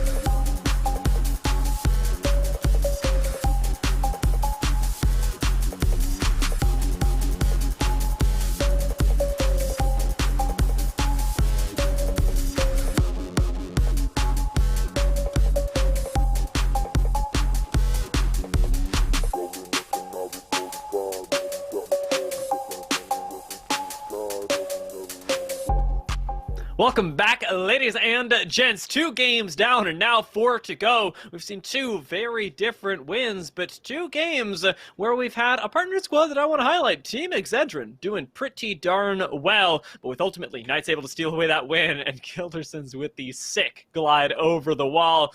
The only question left is to see how many points it got them and what our Mobile 1 leaderboard has to show us. Yeah, let's take a look at the Mobile 1 leaderboard when we were kind of, but just a great job of hitting that slide on top of the wall to give that extra boost, but a lot of kill points going on over to TSM as they picked up second place, plus the 9 placement points too. So they're having a strong performance, and even though they haven't won either one of these games, they are going to be ahead of the teams that did win, Team Esports Arena and Team Excedrin. So a very well-rounded game and still a very well-rounded leaderboard. Is it's always nice to see after 2 games, no teams goosing quite yet, but still 3 big orgs on that right-hand side on the bottom. C9, CLG, Complexity. Looking forward to watching them bounce back. Yeah, I'm curious that C9 actually ended up going out so fast as well, because Esports Arena, who are still above them in the Mobile 1 leaderboard this time, ended up getting clean wiped by them. No contest, down over at launch site. C9 took everybody by surprise and just deleted an entire squad from the map. And yet, even with that, only having 4 points at the end of the night, not too much, or at the end of 2 games, not too much to show for it. I'm hoping that they can get rolling inside of Game 3. Before we pop into Game 3, let's take a look at that Mobile 1 high performance moment. Has to be towards the tail end of the game, and looks like it's going to be as Excedrin. They end up getting dropped. Reps came through with the double kill, but while that happens, you know that they're going to be waiting in the wings on the Knights side. You can see Hal needs to hit an armor swap. He does. Reps goes and hits the armor swap. Verhul slides down and starts doing a ton of damage, but does get taken out. And this is that moment where you think, okay, TSM's got this in the bag. It's Hal, it's Reps, right? They're still fairly healthy. Mm-hmm. Never see them lose these type of 2v2s, but the knockdown shields were just too strong, and you could see maybe it was Verhul's shield or could have been the enemy Gibby. And once Hal starts missing these PK shots, then all of a sudden someone just yeets it over the wall, there was no chance of coming back from that one. So again, a very rare missed opportunity, but TSM still sitting in first place when it's all said and done. And make no mistake, this is a perfect example of Knights being on a massive upswing recently. To get them to see them win the game here was really cool, especially because they've been gelling so well around the recent pickup of Joey and have been doing so throughout the ALGS Pro League season. Now we get the chance to see if they can replicate that success, as we're always looking for. Dropping into our 3rd game of the day, this is going to be the one that brings you up to the halfway point. And if you haven't put up points, if you haven't put up a performance that you're satisfied with, now is the time to start doing it, because you can still claw your way into those top 3. Yeah, no doubt about it. There's still plenty of time. And usually around game number 4, going into game number 5, that's when we start to look at all the math, and that's when things sometimes get weird and the games start to excel and the pace starts to pick it up a little bit. But Knights, they land right next to where TSM is. They are going to be Fragment West. We all know TSM is a Fragment East side. And we did see TSM start to pressure Knights earlier in the previous game too, which I think is extremely interesting. They ended up backing off, and eventually those were the same 2 teams that met it in that final circle.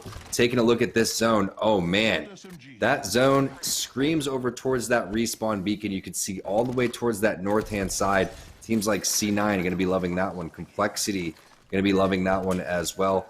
Climatizer, the loot isn't so hot, the rotation isn't so hot, especially because we've seen so many southern zones. But here's the opportunity here for these teams to now have that northern zone that they've been looking for.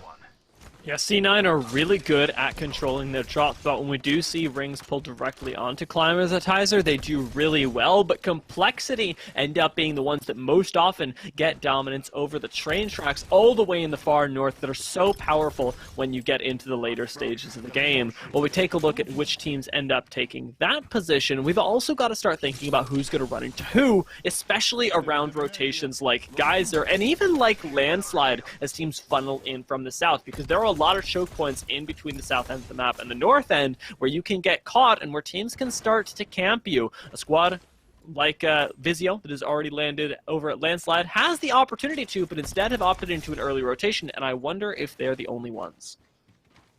If you can have a caustic lineup in this zone, you're almost guaranteed top 3. You should be guaranteed top 3, and you're almost guaranteed a win. because there's over a 75% chance that this zone continues to pull heavy north on over towards where that respawn beacon is. So I'm thinking Monsoon. I'm thinking Monsoon is definitely a player to keep an eye out for complexity moving forward. I think they're going to be the first team to go and rotate over there. The thing is about that situation in that spot is there's 3 teams that can coexist near you. There's another team that can come and peek out outside of the train, and there's going to be a handful of teams over towards Survey, and then there will also be a team like C9 who most likely plays on the back wall of the mountain across from the train tracks as they start to make their way over too. So we'll see how these pro players elect to go about this one. This is probably one of the more popular and common zones in terms of longevity that we've seen in the beginning of competitive Apex. So these players have a lot of experience on how to approach this.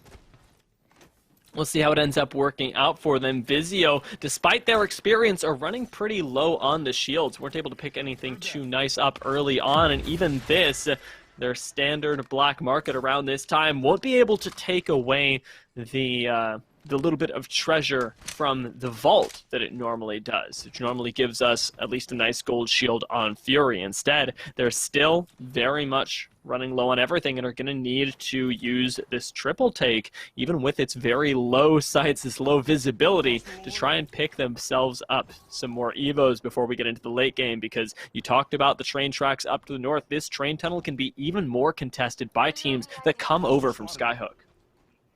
They're interested in getting inside of Survey because they're not feeling too safe with gray armors. If they get armor checked inside of the train tunnel, that's going to mean that another team's going to go and push them. Not only that, you're not healthy enough to fend off a third party, so getting inside of one of these buildings is definitely a play. They're even interested in skyward diving there, even though it's not that far away. So it gives them visibility, it gives them an opportunity to go and see who's in the area. But I wouldn't even play this building if I was them, unless they feel like the zone's going to pull over here. I feel like it could have been safer for them to go on the very outside, but again, it's a gray armor situation. If you have gray armors, you have to sit inside, you have to get chunks of damage so you can continue to try to lay and get that Evo shield charge right back up. Meanwhile, Team Intel looks like they're going to be playing that spot that we were hoping for. This is that back area where you're going to have your entire mountainside safe, and then you just keep all that action directly in front of you. I think this is a great position for Intel to be in. It's sort of crazy that they've been able to steal this away as well, because as good as it is, you'd think that other teams have been prioritizing it, and already there's a lot of pressure laid down on Intel as everybody goes, hey, wait, that was supposed to be my spot as we approach into the late game. Mooney going to have to defend with this wingman, but Intel seem to have stabilized for now, much like we saw Vizio do earlier. TSM in a fight over by Overlook, though, are trying to take a different approach to this and may have been running into C9 if both these teams tried to take a late rotation. We're going to find out who it is in just a moment, but Verholz, he finds out first it is in fact C9, but he finds that out a little bit too late as he goes down, and now it's up to Hal once again with this PK to find the win. Seems like right now he's doing just fine. Naughty's healing up. Hal is getting the chance to reset right now, and it is going to be that honorable 1v1. That's such a big misclamor, though, because that's going to allow the armor swap to come through so close to be able to get that finish. Scan comes up in 2 seconds. He does have an idea of where Hal's going to be, but there's that purple armor swap that we're talking about, and this is so tough to go and deal with now. Hal is weak. Naughty's weak. You can see the health HP difference, too, as now the medkit's going to go and get hit. So advantage on over to Naughty. It looks like he has just a sliver of extra health. He's also going to be hitting that res, but I like the idea of the thermite. Will that get the re-knock? It does. That's on Albrelli. However, he griefed his own door, so that's going to help the scan come back on through. Problem is, if you go for the knocks right here, if you're Naughty, that is going to mean that you have to reload. So I would have loved to see a potential cell being hit, but he's just going to full send. 71 headshot, jumping headshot right there, LeBron style. Very nicely done from Naughty. C9 going to drop TSM. Now the opportunity for other teams to take over that first place spot exists. That was honestly so sick to see, and now, like you mentioned, Cloud9 have opened the door not just for themselves, but for everyone else. The door may be closing on Intel, though, if they're not careful. This portal has left them very exposed, but nonetheless, Cody feeling confident playing up on this high ground right now. We'll still be finding extra bits of damage. You can only imagine the econ from Team Intel is starting to run low, though, so they'd like to find these kills sooner rather than later before they get sandwiched in between these two squads with absolutely no heals. Portal's still around. Petty Boss playing the heals for right now does have quite a bit of safety inside of this train cart. The train carts, though, are caustic land, so you got to be extremely careful on how you want to go about this area as you continue to try to add pressure on over here. Taking a look at Petty Boss again. They are running low on heals. So that shot right there, just a little 75, is going to cost him over half of the cells that he has. I believe he has 5, but he's going to have to use 3 to get back on over to full health. So now they're just going to back off and say, hey, this isn't worth it. We have to reevaluate the situation. Maybe we could find a fight a little bit later down the road. It is insane to see something like that go down, where now, of course, your Econ does take the big hit. Blue helmet as well, pretty good, but you'd like to see just a little bit better there, especially because of the way their Econ has been sorting out. We started thinking about other teams as well who are in the area who could take advantage of situations like that, and I'm definitely thinking of Team Vizio, who have got that Loba for a little bit of extra sustain, especially inside of the mid game. I want to check in on them and see how their shields are going and what their positioning is looking like as we start approaching later and later on, and as we go further and further north. This zone is relentless in how it pulls. Yeah, this is the zone that's going to continue to pull on up over there, so no doubt about it. The teams that are locking this area down, like Team Intel, they're loving the situation. I'm surprised that no one even has made their way towards the respawn area yet to start setting up Caustic, because maybe they think that it's going to pull a little bit further away, but who knows? It could be just the current meta and things along those lines. But one of the teams that I'm really interested in is Complexity, because Complexity had the pick of the litter in terms of where they were going to go and set up. Meanwhile, Lazarus is getting into a big fight, massive damage all over the place, nade being thrown, but that's not going to be enough. That's going to be Rakanishu Impulse coming in with the knocks, and Noble making quick work of Lazarus. They take almost no damage doing that as well, so this reset is easy as you like. They get 3 additional KP, but now have to fight off another squad. The Mastiff at short range does do a lot of work, though, and Complexity, who should have been our kings in the north, are going to end up falling to Noble if they're not careful. Rack, now the last one left alive, should be able to get a shield swap here. Picks up that additional blue, and no additional shields inside of this card. Should mean that he wins it, but he doesn't get to Complexity. How does Reptar pull that off? Reptar did a great job of using the knockdown shields that both of his teammates provided him, but hello, looks like the third party is starting to come in. Perfect execution in terms of the third party. That's going to be the finish there, and Albrelli going to go and get rewarded with some extra kill points along the way, making it look as easy as possible.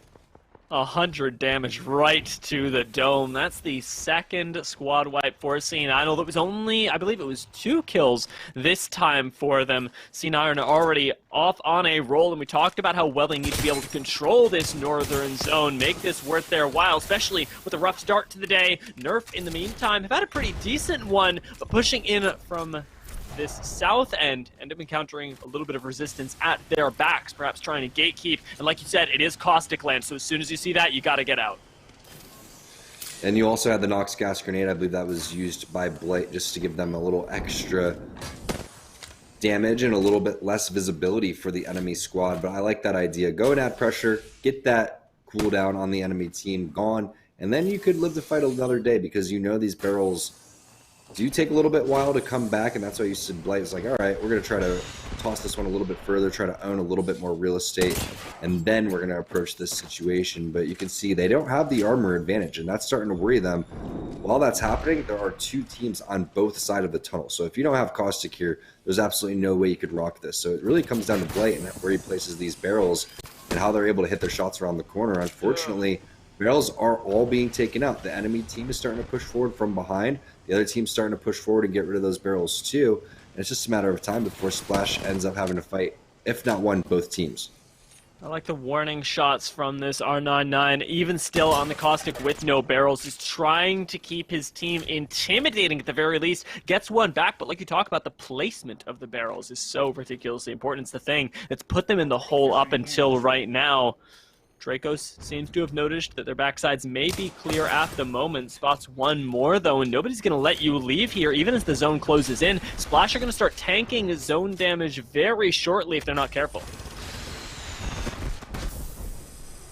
Not quite sure how they're going to get out of this situation. I mean, this is a tough spot to be in. You have 2 minutes, 10 seconds to make your decision. And every single time that you continue to peek out, you're hoping and praying that you're going to land some damage, but you see Blight just peeks for a split second, ends up getting ripped apart. Meanwhile, Liquid, they are literally going Legend Roulette throughout all of this. They have not kept the same composition in all 3 games. Meanwhile, Nocturnal has played a handful of different Legends. Fun's played 2 different fuse games, and now he's going to be going on Rampart. Does have Sheila, but that ends up being his cooldown, and now it looks like it's only up to the fences to try to lay them cover. But double fence, double defense, triple defense, they could be onto something. We'll see. I'm still worried about the rotations and lack of Gibby Bubble.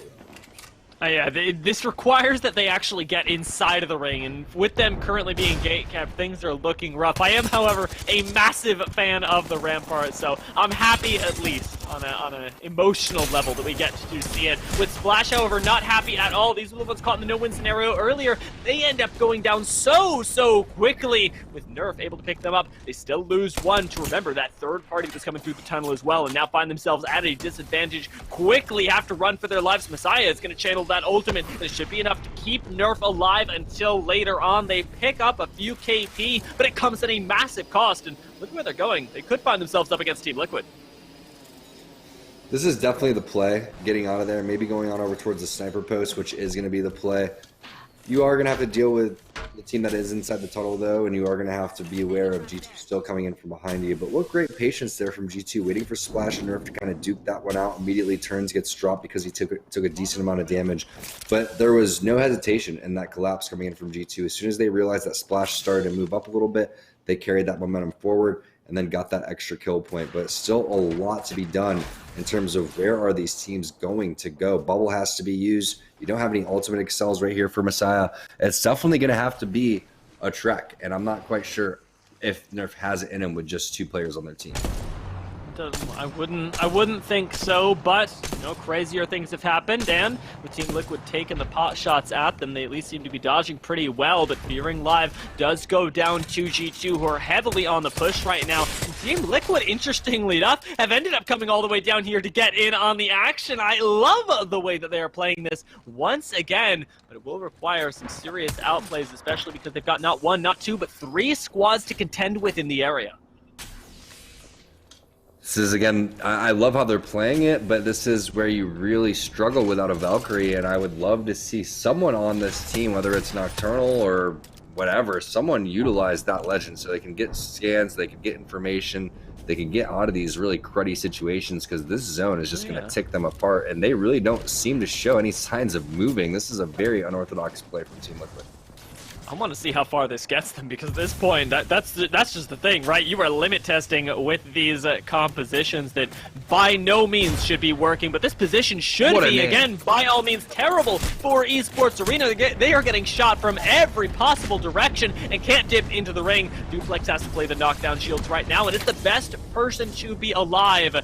We'll have the dome in 18 seconds. If you can buy a little bit more space for your squad, you will be able to get them up. But that defensive bombardment gets canceled in favor of a medkit, and it may be the thing that ultimately kills all of Esports Arena as they end up going down here. It's going to be 100 Thieves that clean up on the back end and get themselves 3 additional KP and plenty of loot to work with.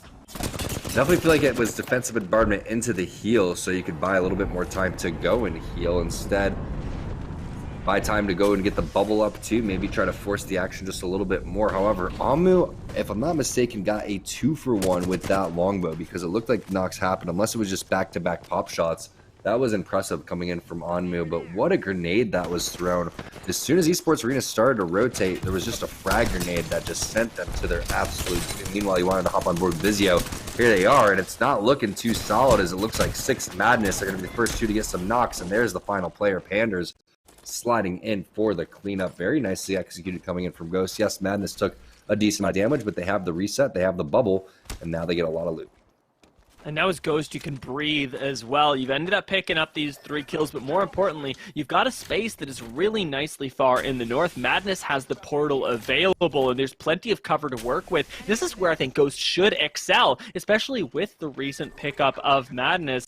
These guys have 2 incredibly intelligent IGLs and should be able to maneuver the positioning in the late game to their favor, but 100 Thieves can disrupt them. We've got another Valkyrie squad taking off as well. 100 Thieves are actually going to land right next door to Ghost if they're not careful, and they end up taking the sort of no man's land right near this respawn beacon that you were talking about earlier to try and play for the late game.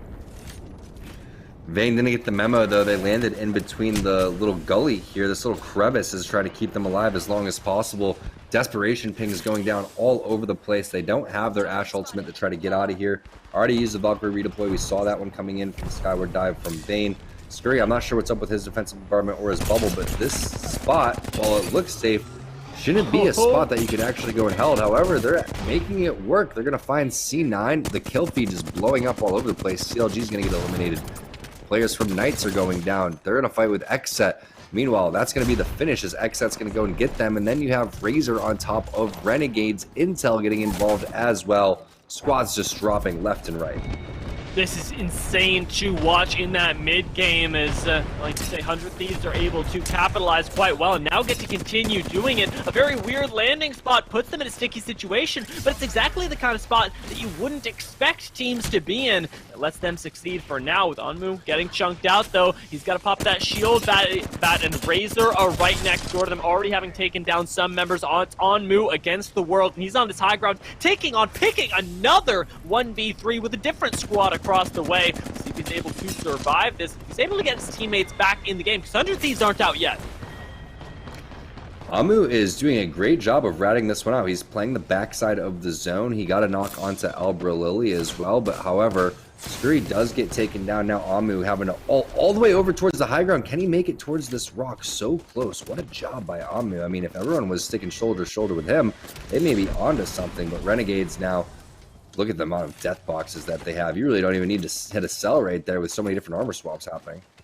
Not at all. They've got everything that Cloud9 accrued from 2 different squad takedowns, and with that, they've got an excellent position in the ring as well. Plenty of cover to work with around these rocks, but remember, we talked about Ghost's positioning earlier and how it should be perfect. Well, it has been so far. They ended up picking up that knock on Onmu, but now they're the ones that get pushed back by a nicely timed defensive bombardment. They should be able to retake this hype, but it has cost them crucial momentum, letting other squads start to walk up here. Team Razor starting to contest for this hype that otherwise was Ghosts.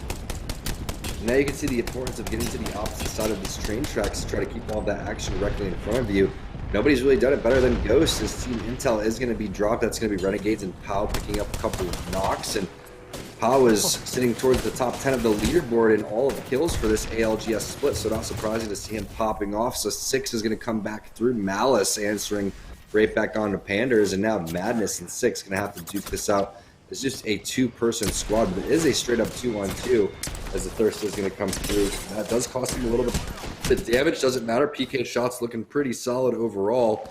Now it's a 1-on-1. Madness coming around the corner trying to do whatever he can, but he's eating some serious gas, and now it looks like it's all Renegades as they have the advantage and push that one. Renegades taking game number 3. What a job by Pow coming through and getting a couple of additional knocks. Yes, they did lose one player when it was all said and done, but they forced the action into one another, and that's what you want to do in that type of zone. Keep all that action in front of you, force other teams to make mistakes. A couple of players overextended here and there. They got too split from their teammates, and they got punished for that one. 3 different games, 3 different winners. It's really incredible to see at this point, and the nice thing is that with all of them being pro teams, the bar is still being set very high for our partnered squads. None of them have found success just yet, despite them getting tantalizingly close with Team Razor coming in third just there. Can they do it on the very first day? Can somebody win a single game as the partnered squads? Will they have to wait till next week? The one way to find out is to send ourselves to a very short break before we come back with the last 3 games of the day.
Series E? Yes. Yeah. Series E 10K.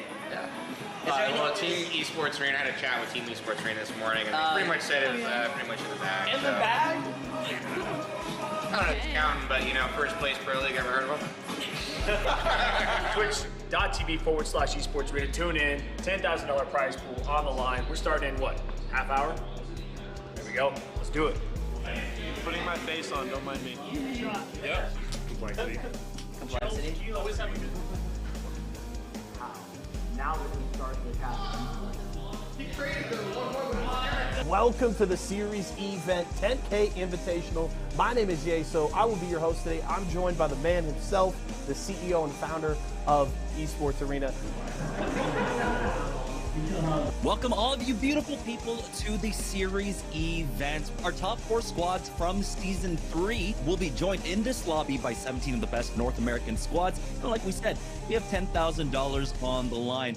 Higher map now, exit up top. You can see their ammo is struggling just a bit, but they're off enough time to secure these knocks. And now they will start dropping down onto the rest of the teams. Duplex has fallen. Exit might be the only full healthy team. And now Team Pringles on the other side of this one. Liquid get knocked out. Excuse me, Exit get knocked out. Liquid are the only ones remaining, and Team Pringles. Oh, we're going out for shots too? Do they have the ultimates to try and finish this one off? Clarify does not have his Nox Gas grenade just yet. 9% off as he gets focused down. It's a 3v2. Xset will not be able to get the win here as SSG with the 3v1 will finish him off and take game number 2. My thoughts so far are that Team Liquid is cracked. Team Liquid's cracked. Yeah, I've been really enjoying watching them play. I was stalking them the whole game. I like Vayne. At the very end. All these are three winning side. There's another team there, I think. So look for that one, Justin. It's Liquid, but CMP's coming in. So CMP on one. Pushes out onto him, gets the knock, but there is the trade back from Mooney, and they will be able to secure the rest of the kills on. So's gonna into Esports Arena on 2. Tyler, who's gonna get first? They could find the opportunity. Furia, because Tech's my favorite player. I said it at the beginning of the show, and I'll say it again. Complexity is gonna win. Easy clap. Complexity in the 3v3, CLG inside the card now, and it's just a matter of time as they eat that damage. Complexity are just trying to secure these kill points. The fort has been used by CLG. The gas is there for them. They lose out on Monsoon, but the fight is all Complexity, and this was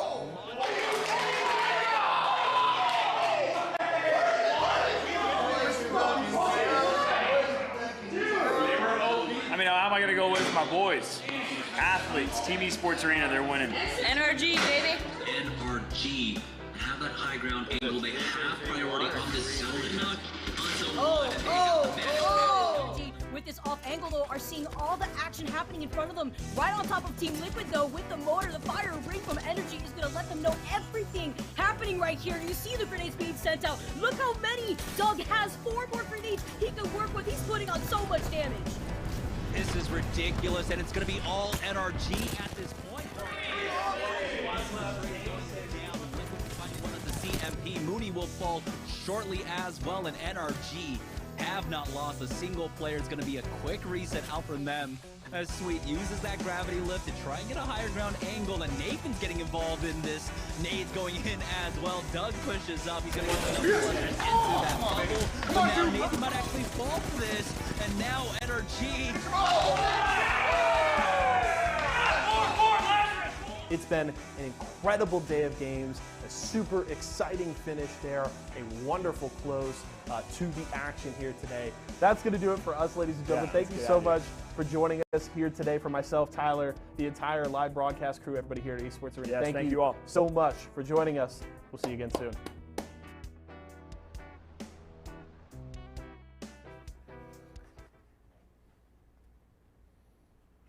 What's up, everyone? We're halfway through our first pro night of Series E Apex Legends Season number 4, and it's been a hell of a showing so far. We've got 3 different winners so far. We kicked it off with Team Esports Arena, followed it up with our good friends over at Knights, and now Renegades take game number 3. It'll obviously make the run to the finish here with 3 more games ahead of us.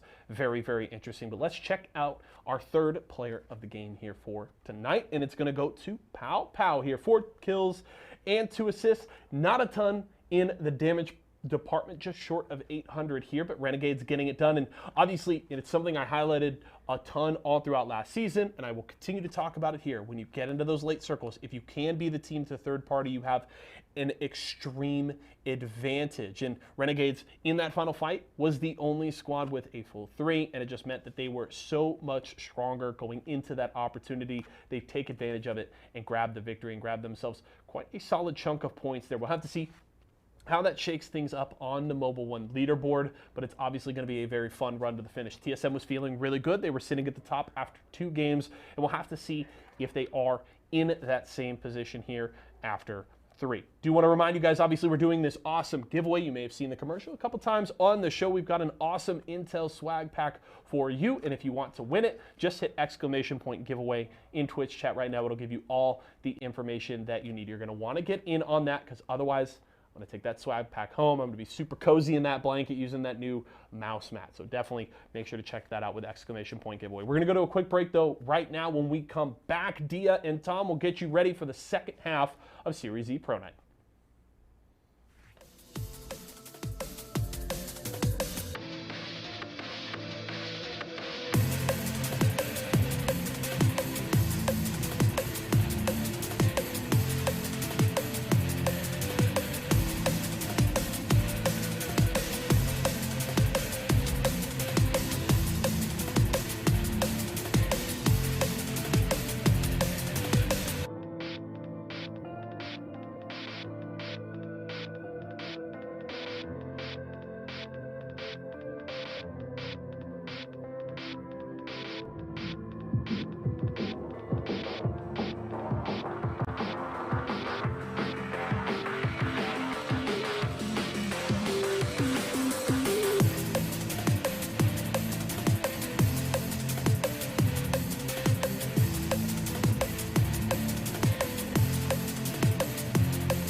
Tell me, where are you looking?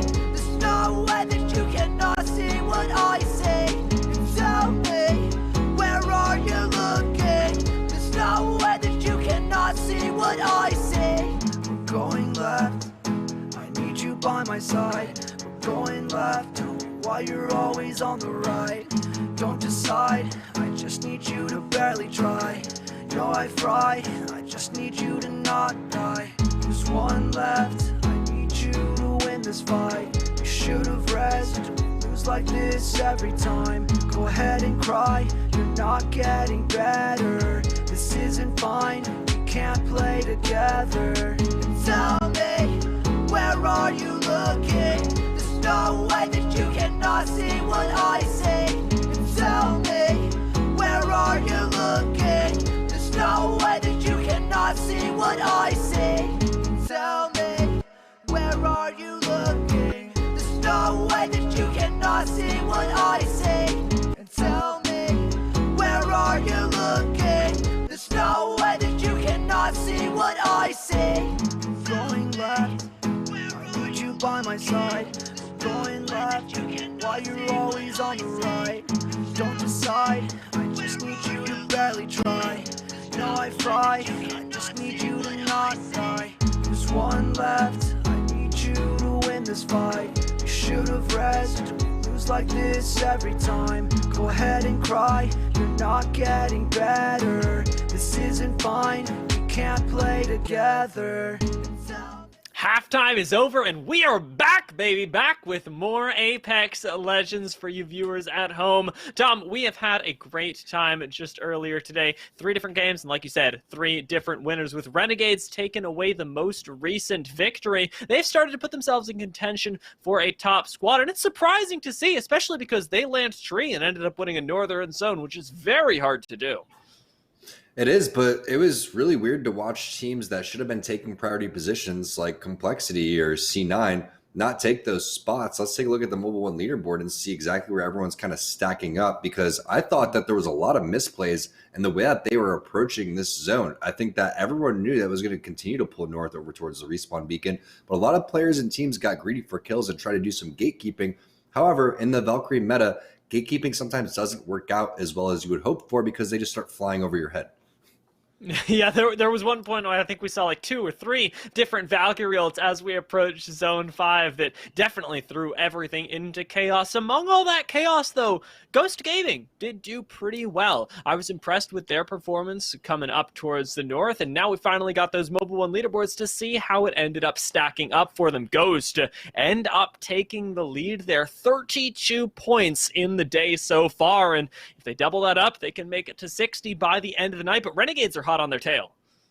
But the thing is 32 points is still within 1 game's worth of grasp. So anybody could still come back here. CLG, Complexity, Splash, Lazarus, Noble, Liquid, teams that are on the bottom side of this leaderboard can still get it done. But they have to get something done here and go game number 4 and game number 5, which I believe is starting here very shortly, if not now. But Ghost Gaming has been playing phenomenal so far, and I love the way that they've been going through their approaches and through their checklists, their mental checklists, as we do have the dropship and the players flying down. It is game number 4 here on our first pro day here in the new Series E season.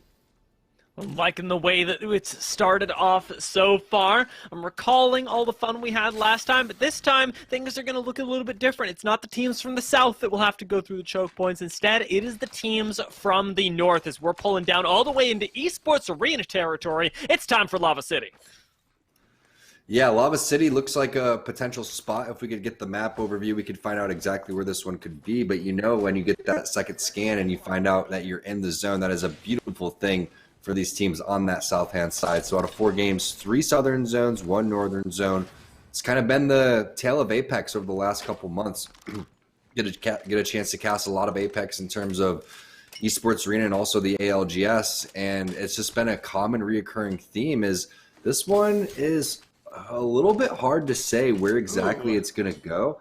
I'm really looking at maybe that respawn area inside of the dome between Big Mod and Lava City. There are some zones that will continue to pull out there, but we may have something exciting going on in zone number 3 and number 4 in terms of a bounce of the zone. So we'll have to find out who is going to get that big scan onto zone number 3. If I was Team Esports Arena, you do have the opportunity to hit the scan on Big Mod, so that could be a spot of contention. They may try to take that, control that respawn, or control that beacon, and then play off the information that they get from there, because they're going to be the team closest to the next zone with the most information. So this is an opportunity for Esports Arena to hop back into first place.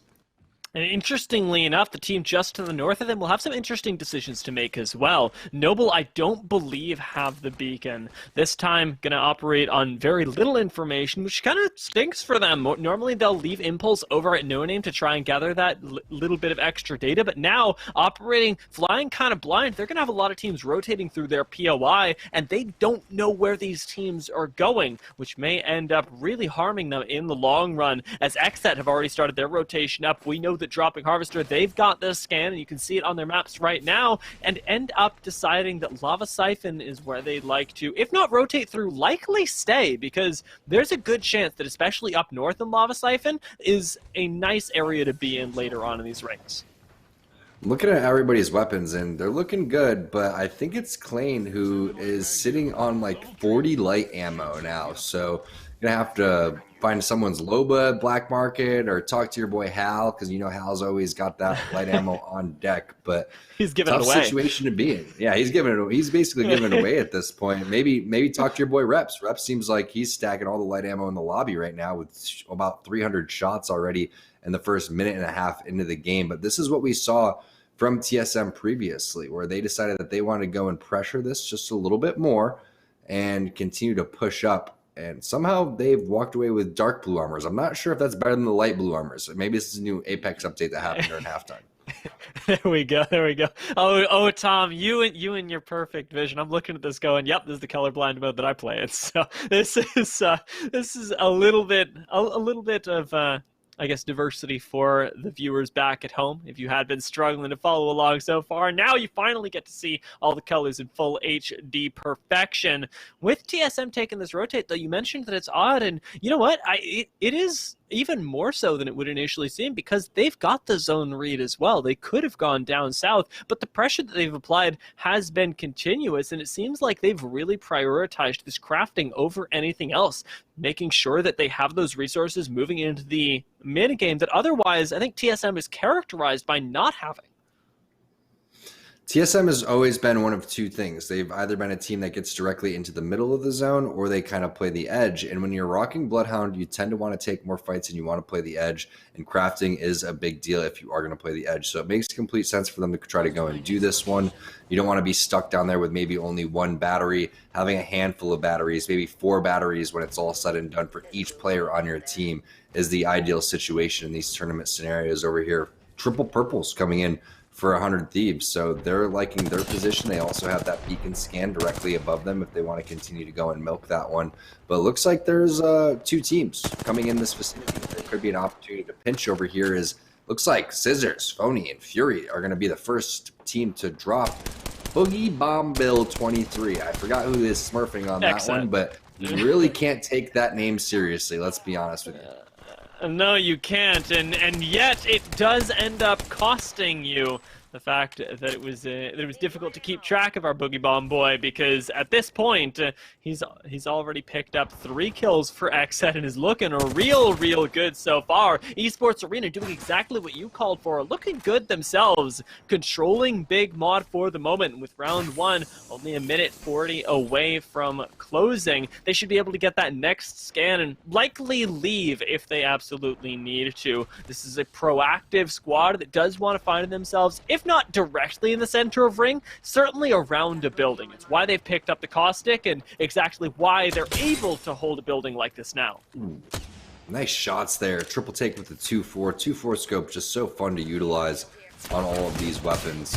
Another fight happening. Lazarus find themselves in a big fight going up against Splash. Z Davis with some really nice shots, but they've lost out on Dank, who I've been so impressed with throughout all these skirmishes. But Blight masterfully using that knockdown shield ray grenade there is going to answer and respond, and a nice flank over through the door, but it doesn't matter because Blight is surviving. Phoenix is there as well. Could really use a Phoenix in that situation, but they got a little bit of help from the teams on the outside, and now complexity giveth, complexity taketh. How the heck did they get here so fast? It had to be Reptar with that skyward dive, and now you can see they are just in a tough situation to go and work with. Gold bag now coming through, still fending off players on over towards the side. Complexity moving, booting and scooting. I mean, I was a little upset that they didn't take the God spot in game number 3, but I like this position. I like the aggressiveness going into game number 4. They find themselves right next door to Knights as well with that black market to pick up whatever loot they need. This should be a relatively peaceful spot for them. 13 seconds away from getting that next extra bit of juicy data on whether this is going to be one that scales nicely as well, because this fence line actually has quite a few endings right near it. I'd almost forgotten about the zone that pulls almost directly underneath this bridge that Reptar is looking at right now, and there's a very good chance that being able to hold that down will be their recipe for success. With Complexity covering so much area, though, you can really feel the confidence that they have, because spreading out like this allows you to get so much more damage and potentially pick up so many more kills, but it should be exposing you to a lot more risk than you normally would incur. But this is what is exciting about this composition, is it allows 3 individually skilled players to work together as a team by taking different angles. And that's what I'm worried about with Team Liquid, is they're also individually skilled. You switch on over to their screens and you see them just completely ripping players apart. But yeah, they're playing all these troll compositions. Watson is just so difficult to go and escape from. Burlst, he's not playing Valkyrie, and this is exactly what I'm talking about. He's so used to going and taking angles and playing aggressive. That's a time where Valkyrie would escape. Instead, Beast of the Hunt gets popped. You see Thermite being popped right there for Hal. And you know that they're going to go and pressure this on the other side of C9. So it just didn't work out there for TSM. They had an opportunity to go. Oh my damage coming in from Hal was ridiculous. But I mean, you are going up against a 2 versus 3, and no matter the amount of damage, I don't think that's really going to work out. Naughty also taking off his shirt, giving it on over to Albreleli. A little swap of the jerseys over there, and they're going to be A-OK. C9 have done it to ESA, they've done it to TSM right now. They're likely going to do it to several more squads, but just taking a 3v3 by Storm, and like you were talking about, that miss position was so crucial, as Xed now have moved their way all the way from over by Lava Siphon to down in the south end towards Dome. They are opting into a very hard edge play style, but it seems to be working for them so far, already having picked up 3 kills and looking for a few more, especially on top of this rock. Kenny does get chunked out, loses his shields, but he can revisit that whenever he likes with the mobility of the Valkyrie. McLean is laying down the scouting for him as well, though he gets chunked out inside of the crypto drone. The Rampage almost finds a kill, but the Dome ends up stopping Kenny from taking that one fully. Turns into at least 1 knock onto G2. Can they finish the full thirst, or will Renegades be coming in to join the party?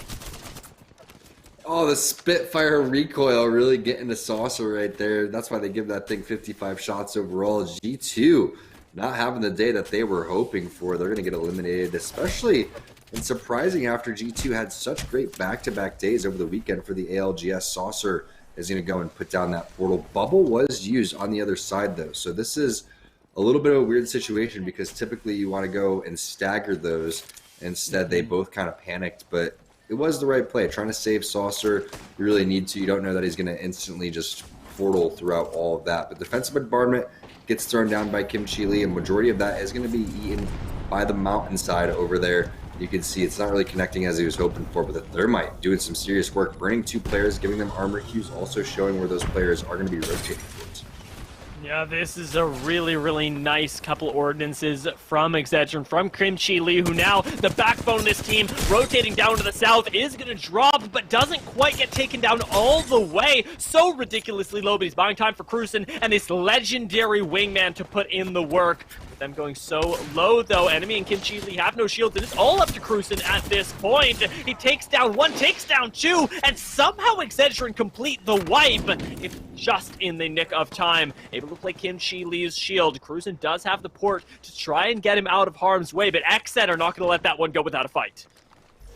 Yeah, Boogie Bomb Bill, the triple B over here, is looking for some serious damage. He's trying to set the record for kills over here, and I really like the way that they played that. However, the Dome having to go down and them being in a desperate situation down low is not an ideal situation. Meanwhile, Fun, curious what legend he's playing. I mean, are they just going for the all random legends? But this time he's rocking the charge rifle, getting that knock onto CLG Vatro, and we've seen just how important the Rampage is, really being a replacement of the Scout, almost a stronger version, as teams just ripping across the map with that one. R301 PK with the 2X, that would be my go-to in terms of the tournament scenario. Love to see that coming through, but Knights, they've had a phenomenal day so far, and they're continuing to rip the damage in from behind. Joey Blackout, the new addition to his team, with Guild and the Sura, have been doing so well. They've also done a great job of adapting to the meta with the current big boy combo. Gibraltar, Caustic, and Valkyrie. Cruisen somehow is staying alive while getting shot from so many different angles. It's the knockdown shields, but Boogie Bomb Bill says no.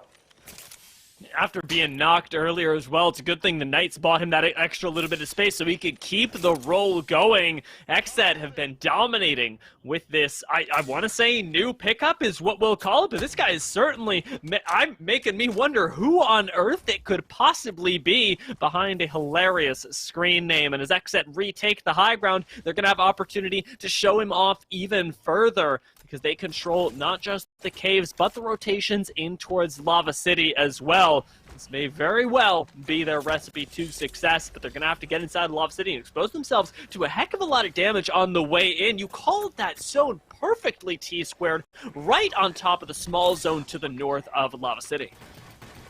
And that's why I love the way that Esports Arena is playing this, because a lot of this, and I'll repeat it again, is keeping the action in front of you. And what does that mean? That means that you're not getting sandwiched and you're giving yourself opportunities to see what every other team's doing, so you're able to make a play off of that. And when we look at the late rotations coming through, you're going to be able to get on top of that dome, and that is key for a lot of these Valkyrie teams. So we'll see which team is going to be interested in doing that. Is that going to be Esports Arena, or is that going to be somebody else just a little bit closer? But stuck inside of Lava City over here as this zone's going to be closing.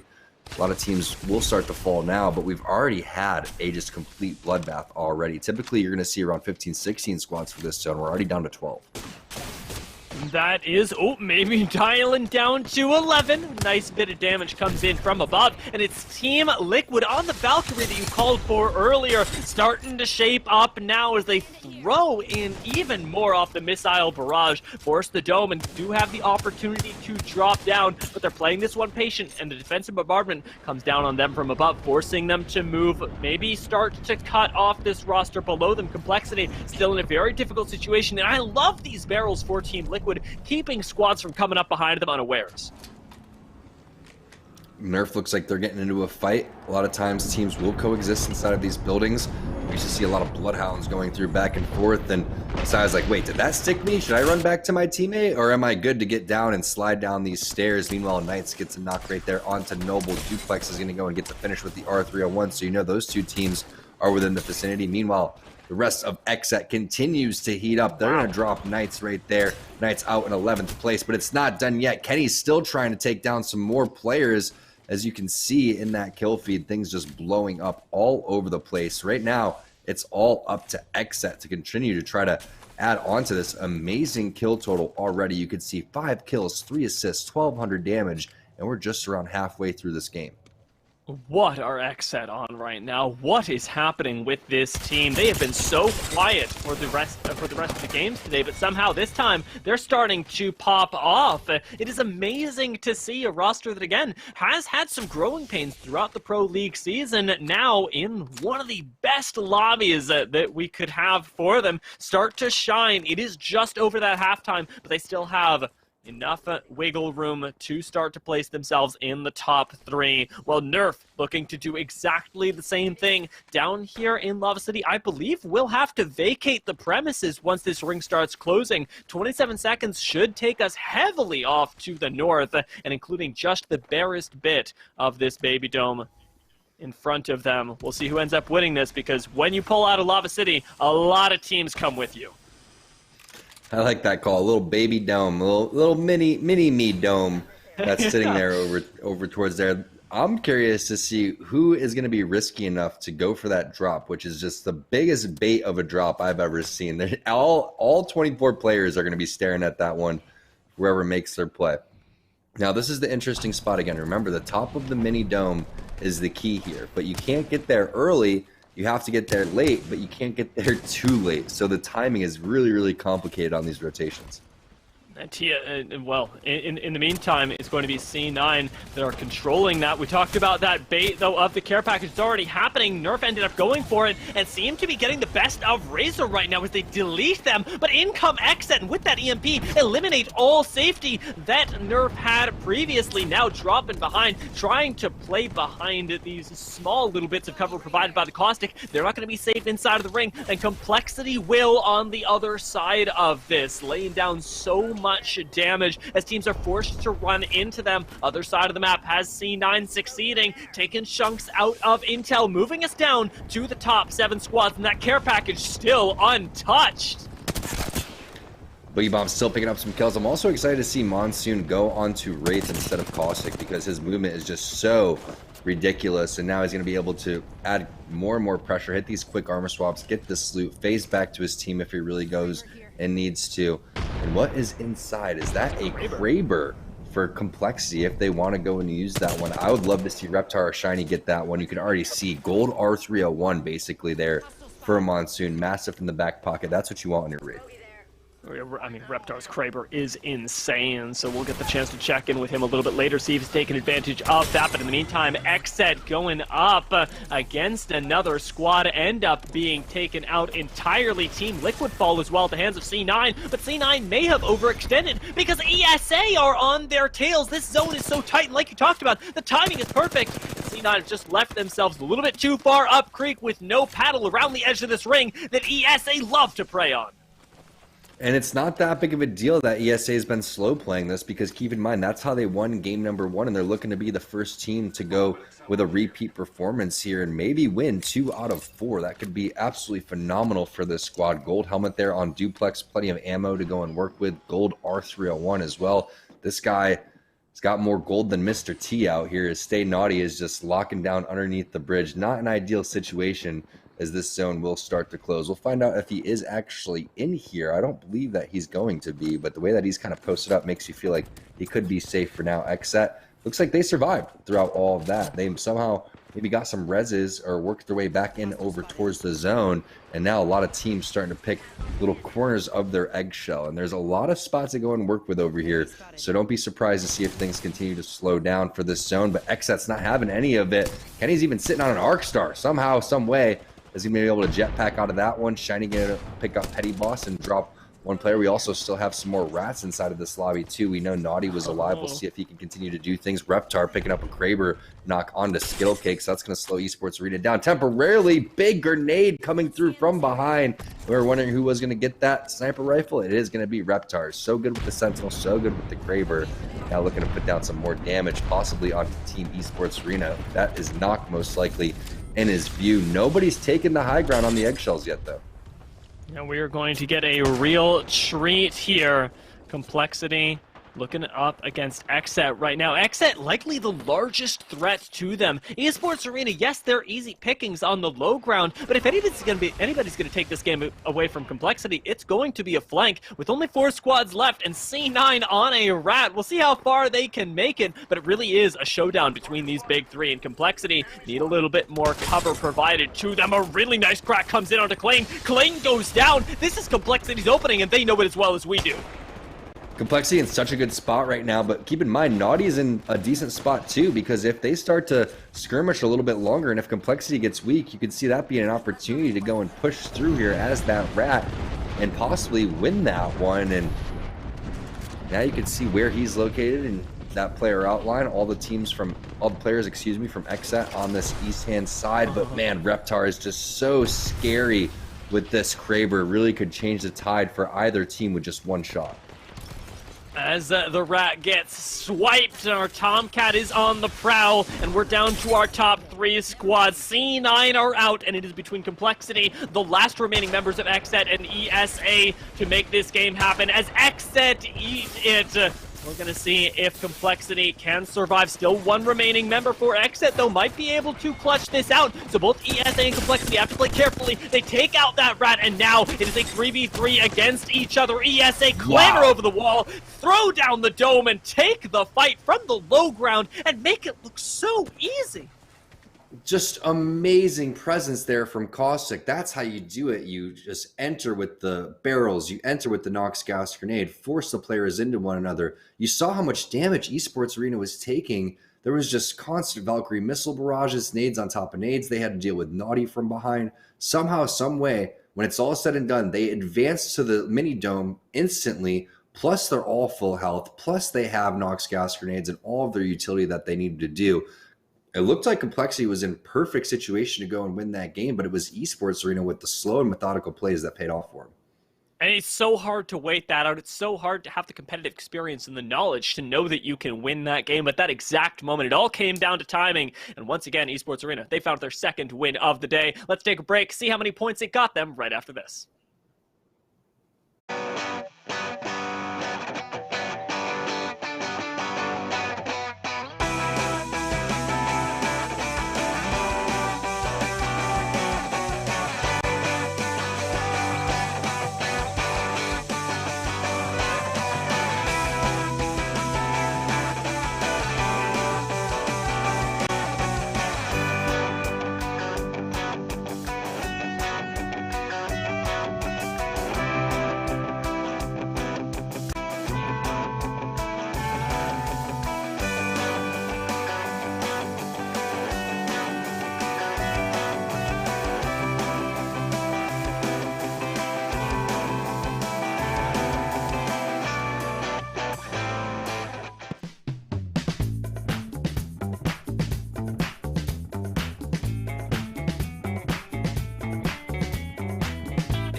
Welcome back, everybody. Team Esports Arena grabbing their second win of the night there. They kicked off the first half with a W, and they do the same here in the second half. They're able to take down Complexity and Xset there at the end and put another 12 points up on the board. Let's check out our next player of the game here, and I think I have an idea of who it's going to be, and I am right. It's going to be Duplex here. 7 kills and an assist. Just 2 damage short of 1,700, and obviously I'm lucky enough I get to peek a little behind the scenes to see the stats. All 3 members of Team Esports Arena all had over 1,600 damage in the game. So a team effort for sure. Everybody putting out the DPS in this one, and they're able to, work through what was a bit of a tough late circle. We got a good look at Team Esports Arena having to deal with some Gibby ultimates, having to res Skittle Cakes a few times there in that late circle, but they fight through that. They're able to pick up the C9 Rat and then get the third-party push to close out the game. So well played for Team Esports Arena. Do want to remind you guys one more time, if you're looking to grab some new swag, maybe a Christmas present for a gamer in the family, go grab some Esports Arena stuff over at shop.esportsarena.com. We got some hats. We got the brand new Intel jerseys, as you can see behind me on the wall. So just head over there today. Again, it's shop.esportsarena.com. We're going to go to a quick break, but when we come back, game number 5 of the night on the other side.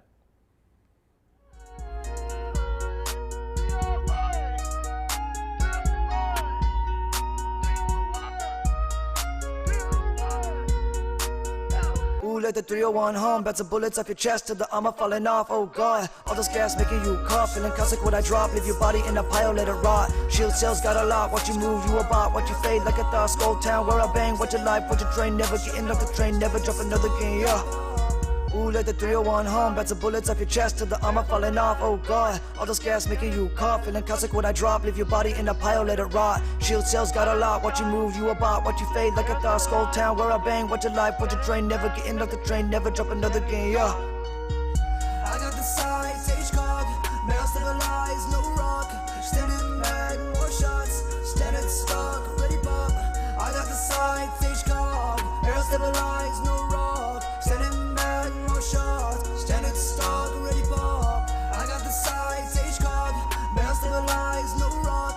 Standing mad, more shots, standing stock, ready pop. I got the size, H-Cog, barrel stabilized, no rock. Standing mad, more shots, standing stock, ready pop.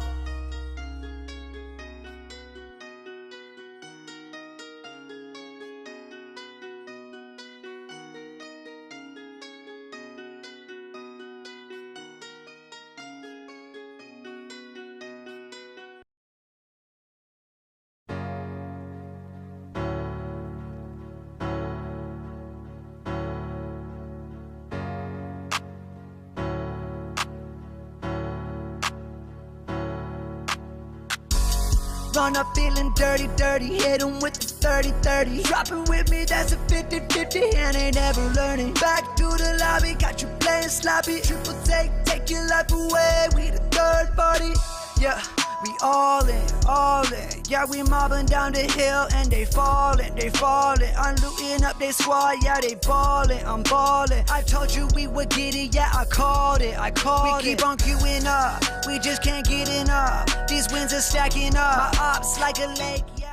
Welcome back, ladies and gents. We've had 4 games down today, and now we approach the penultimate one, Game 5. It is do or die for a lot of these teams, as only this game can set you up within touching distance of one of those top spots if you've been having a rough day. And trust me, some of these teams have been having a rough day. I've been sort of missing Team Excedrin, as they started off the day really well, but have kind of gone quiet over the games 3 and 4.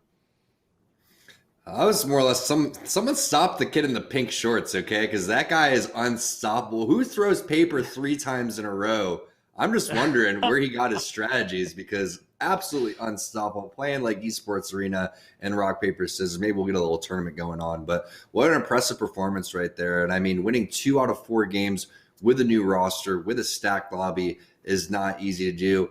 And hearing that they all had over 1,500, 1,600 damage is really impressive as well. Slow, methodical. That's how they played that one. They went on over from Lava City. They got their scan over towards Big Mod, continued to lock down Big Mod, and then pushed up over towards that side of the dome, which is a lot of times where teams will try to contest. And you saw that is where C9 was trying to go and push through. They got taken out. But just the way that they were able to survive for so long while being in this crazy 4-team battle with just one rat was really something to watch, and it just goes to show how much experience they have.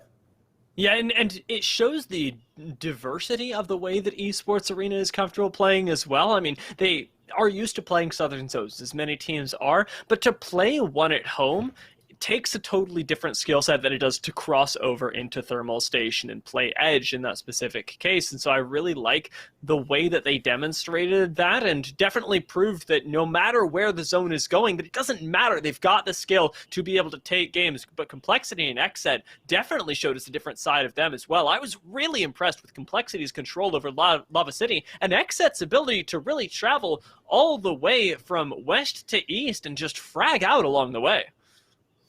Yeah, and Complexity going from north to south to take a look at the Mobile One leaderboard to find out exactly how many points these players put up on the board. And XZ coming through with that strong performance is going to get second place. But it's, a no-brainer that after 4 games and getting 2 wins, that Esports Arena is going to be sitting at that top spot. But again, still anybody's game going into game number 5. Very rarely do you see so many teams that close together. Once you get rid of these first 2 teams, and you look at the rest of this leaderboard, it is so tight right there that it's anyone's game.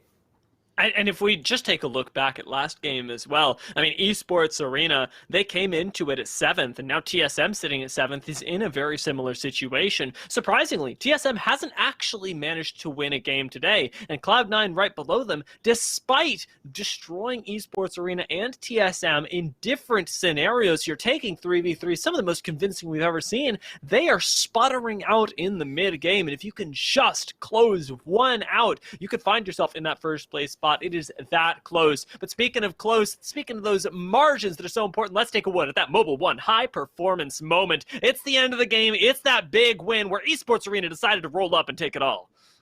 To me, it's all about Skittle Cakes, because look what he does right there. He gets a Jerry Springer love triangle of barrels just set up all around where Monsoon is going.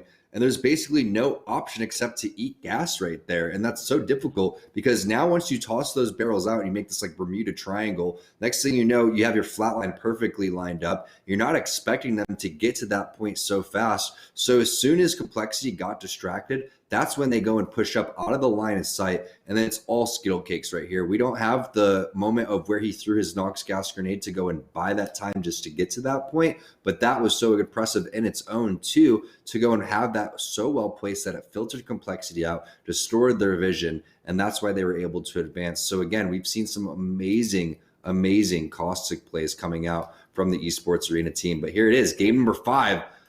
We know that there's going to be a couple of crazy fights to go and start this one. We had a lot of action in game number 4. Expect the same thing in game number 5. As always, kicking it off with our winners from the previous game. And it seems to be a common theme here of Noct getting that first scan for his team. All right, before first ring even hits the board, we know that we're going up north again. This was Renegade's territory the last time we went like this, but yeah, survey seems like it's going to be likely, and I'm hoping, I am praying, Tom, that we get some of the teams that actually land up north, like Complexity, with a really nice shot in an end game this time. And one of the teams that I'm looking at now that they've stopped trolling is Team Liquid, because of the fact that they've switched on over to the typical composition. And when you're landing trials, you really want to have Valkyrie, let's be honest, because it's just so far from everything, and you don't really get a lot of endings that are happening over towards trials and Skyhook anymore. Even Lava Fissure and Countdown is fairly rare, but we've seen a lot of zones going on over towards Lava City, the Siphon launch site. This is our second zone that's going to be ending very close to one another on this north-hand side. Like you said, Renegades was able to win that one. Complexity really misplayed that one. So C9, Complexity, and Liquid, teams that I'm looking forward to have bounce-back games here, will get blessed with this zone. But do not count out Ghost, who's going to be extremely excited to see this zone as well. Oh yeah, they are going to be real hyped to be able to pop up here, see if they can get anything. They are hot on the tails of Team Vizio right now. Another squad that I'd like to keep an eye on, especially because the way that they liked to play these zones yesterday now overlaps with Complexity's territory. Vizio loved taking the height outside of Epicenter, and now if it is the Complexity choose to do that, they won't have their power spot anymore, and that could affect them in untold ways. I want to see the adaptability tested from both of these squads. And TSM, another team that has definitely been adapting today. We'll recall Verhulst always on the Bloodhound, at least for now. Had a weakness last game with the lack of escape, and they've chosen to stick with it despite that shortcoming. See, I'm 1,000%. If I'm playing with him, you know, these pro players know better than I do, but from my experience of watching Verhulst just dominate, I'm putting him on Valkyrie, especially because the value that you just get from Valkyrie overall. Yes, you do get a recon scan coming in, and we've seen how well you can do with Bloodhound in certain situations, but there's a reason why only one EMEA team runs Bloodhound. It's just not as strong as it used to be, and we've seen, you know, Bloodhounds get replaced with Seer when Seer was extremely strong. We've seen a lot of different teams just get off of Bloodhound just in general.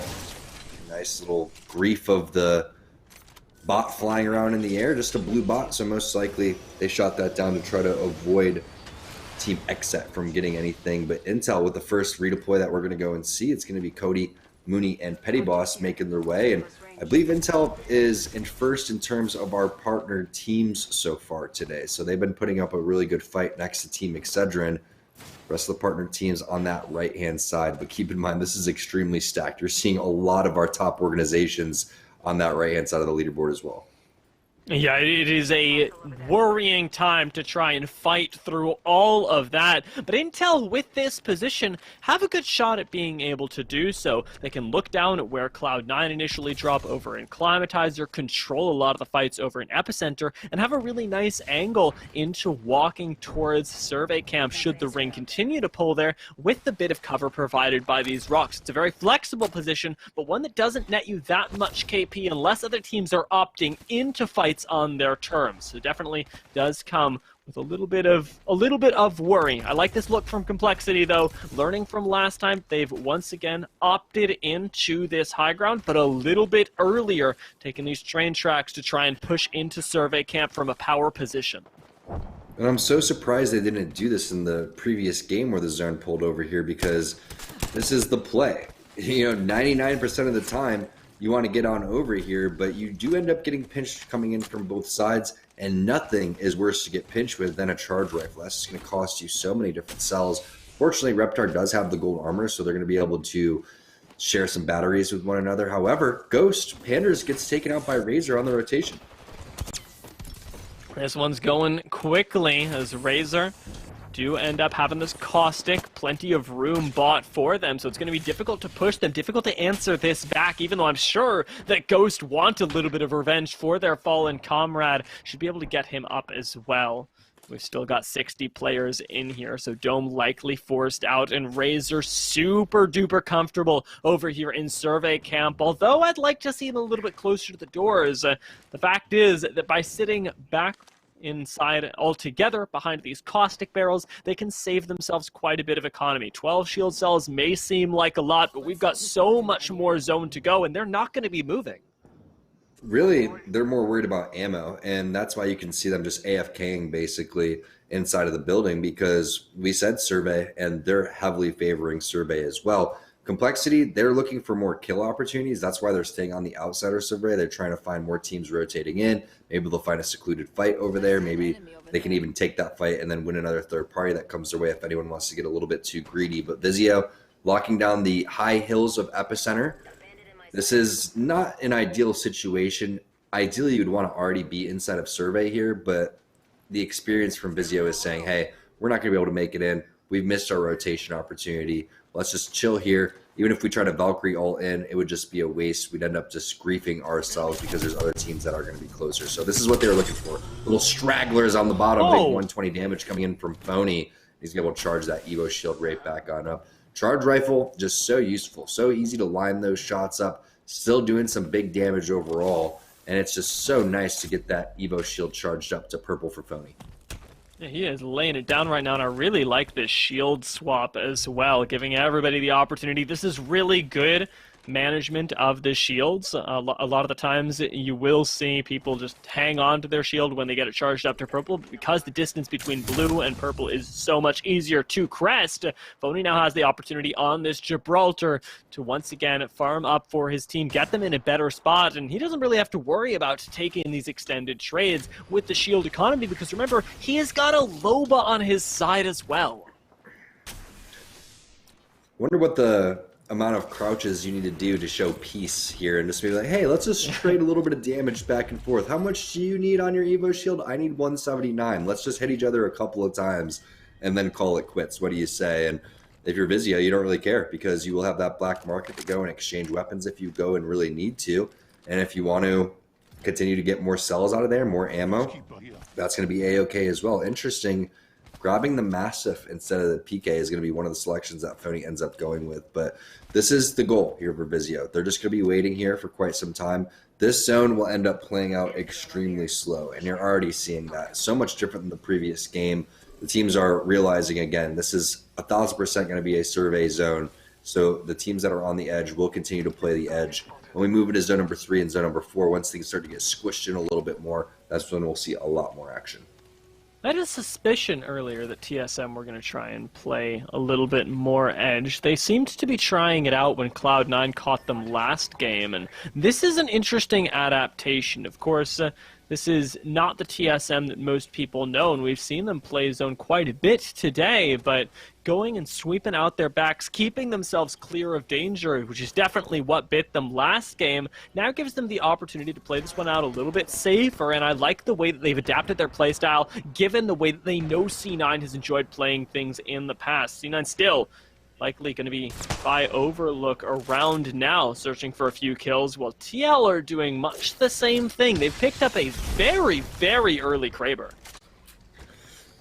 That is extremely early here. Going into zone number 2, you typically don't see that come out. But with that being said, all these knocks would really not mean anything, because you're not going to be able to follow up on that. And if you do get a knock, say, on the team that's closer to you, you would end up griefing yourself, because Bubble is going to go down. You'll end up taking a fight. Maybe one of your teammates ends up getting knocked, and then you end up getting third parties. So there's a lot going into the trigger discipline here for Nocturnal. He's not looking to really charge up his Evo shield. It's already at purple. It's going to take a lot to get on over towards red. So he's looking for kill potential more than anything, or maybe looking to get involved with a third party if that opportunity presents itself. But there it is. Nerf finally getting on the board here and opening things up in game number 5. Looks like they got a couple of knocks there onto Kim Chi Lee, another one on the enemy. So one more player on that team is going to be alive. But this is that edge fight that you were looking for on the TSM side. How finally getting one player in the sights, but that loot is not looking too solid. You don't have a mag on the R301. You're down to only 5 cells overall, 126 ammo. You have to go meet up with Vizio somewhere and try to find some extra loot. I mean, they're right next door, so hey, maybe TSM pops over and gives them a little bit of a visit as Nerf finish off our very first squad. Exedrin are out. And again, for a team that I was really, really excited about earlier on today when they started things off right, they've taken a sharp downturn in the latter half of the day. With Nerf now able to heal up to full, they can hopefully continue this momentum, although it should be noted that with Fearing Live going down inside of that fight, they do have to be a little bit careful later on. Gibby is one of the most likely characters to go down in later fights because of all the bullets that he basically absorbs into his gravitational pull, but with that timer going down on his knock, it means that he can go down and die even faster, and that can turn into a very risky situation. Rumors have it the next legend is going to be able to take those orange cones and hide underneath them, and you'll start to see orange cones just kind of moving around the map. I wish. That would be awesome. yeah. Little Toy Story action. Yeah, I'm imagining the little spell in Dark Souls that turns you into a statue and you just walk around and try and invade people. that is the gameplay that I need in Apex Legends. Yeah, I'd love to see it. Right, get a little trolling going on over here. Maybe we'll see something coming around Christmas. I know that they're going to probably put out some Winter Express stuff and some really trolly fun stuff coming out a little bit later down the road. But hello, anyone needs some batteries? Sai out here like the Energizer Bunny, just dropping them left and right for his squad. Popping an alt excel here for turns as well. And if I'm not mistaken, I feel like Turns and Team Nerf switched their composition. I could be wrong, but I feel like Turns could have been playing something along the lines of Wraith before this, when it was all said and done. On board with G2, as we get a look at that scan, you can see still a handful of Survey is going to still be in this one, but it does pull away from buildings where Ghost Gaming is located. You can see Panders, Six, and Madness are not going to be inside of this next one. Meanwhile, you're going to see a couple other teams will be. So that's going to be some hard gatekeeping happening over towards the Survey side. Teams like Complexity will also have to fight their way in. And they're going to have to clear their backs as well. They've got a team coming up behind them. With CLG up there that could be itching to take a fight. While TSM wrestle away this high ground, though, and somehow, an ingenious maneuver, they make themselves plenty of room inside of this lobby, because a TSM on this high ground should be able to survive until the late game. TSM in the late game is definitely deadly. In the kill feed, Kraber connects, though, onto C9, potentially taking out one of our squads that has played upset again and again. Let's explore this way. Sometimes you'll see a beacon that will spawn up here to try to get a scan. Unfortunately for TSM, that is not the case here. They could have easily been able to bubble Verholst, and he could have gave information, valuable information on where zone number 4 and zone number 5 would have been. Meanwhile, back on board with Team Liquid and Nocturnal. Like you said, Kraber in hand, they were able to get that knock and flush right there onto Albruloli, but you gotta be careful. Don't want to bite off more than they can chew. Have to check and continuously watch for the third parties coming in from behind. Meanwhile, Banner is going to be grabbed from the C9 side, and they are going to try to get out of there as fast as possible. Eyes on them. Ping's coming down as well as Nocturnal skips the loot box and looks for blood. Oh, lordy, lordy. Taken off in the face of a Kraber could be deadly. The shot is not going to connect. But Nocturnal, you know he had to go for it, because the highlight would have been legendary. C9 managed to escape. But like you said, that beacon collection is big, but unlikely to result in a res at this point. There are so many squads that are going to be watching C9 as they drop. TL turning their attention on to TSM, but drawn back over towards Climatizers. They recognize that they are not out of the woods yet. There are still plenty of squads quite literally gunning for them. An early Spitfire as well for Team Vizio, and that's the power of the Loba too sometimes, is you continuously just get these weapons outside of the crates and you don't have to really worry that much about what the other teams are doing, and that's what they've been banking on. Just big chilling up here, waiting for their opportunities. Saw Charge Rifle in hand earlier. Xset putting the hurting right there onto Esports Arena. Big, massive shots. That's going to be all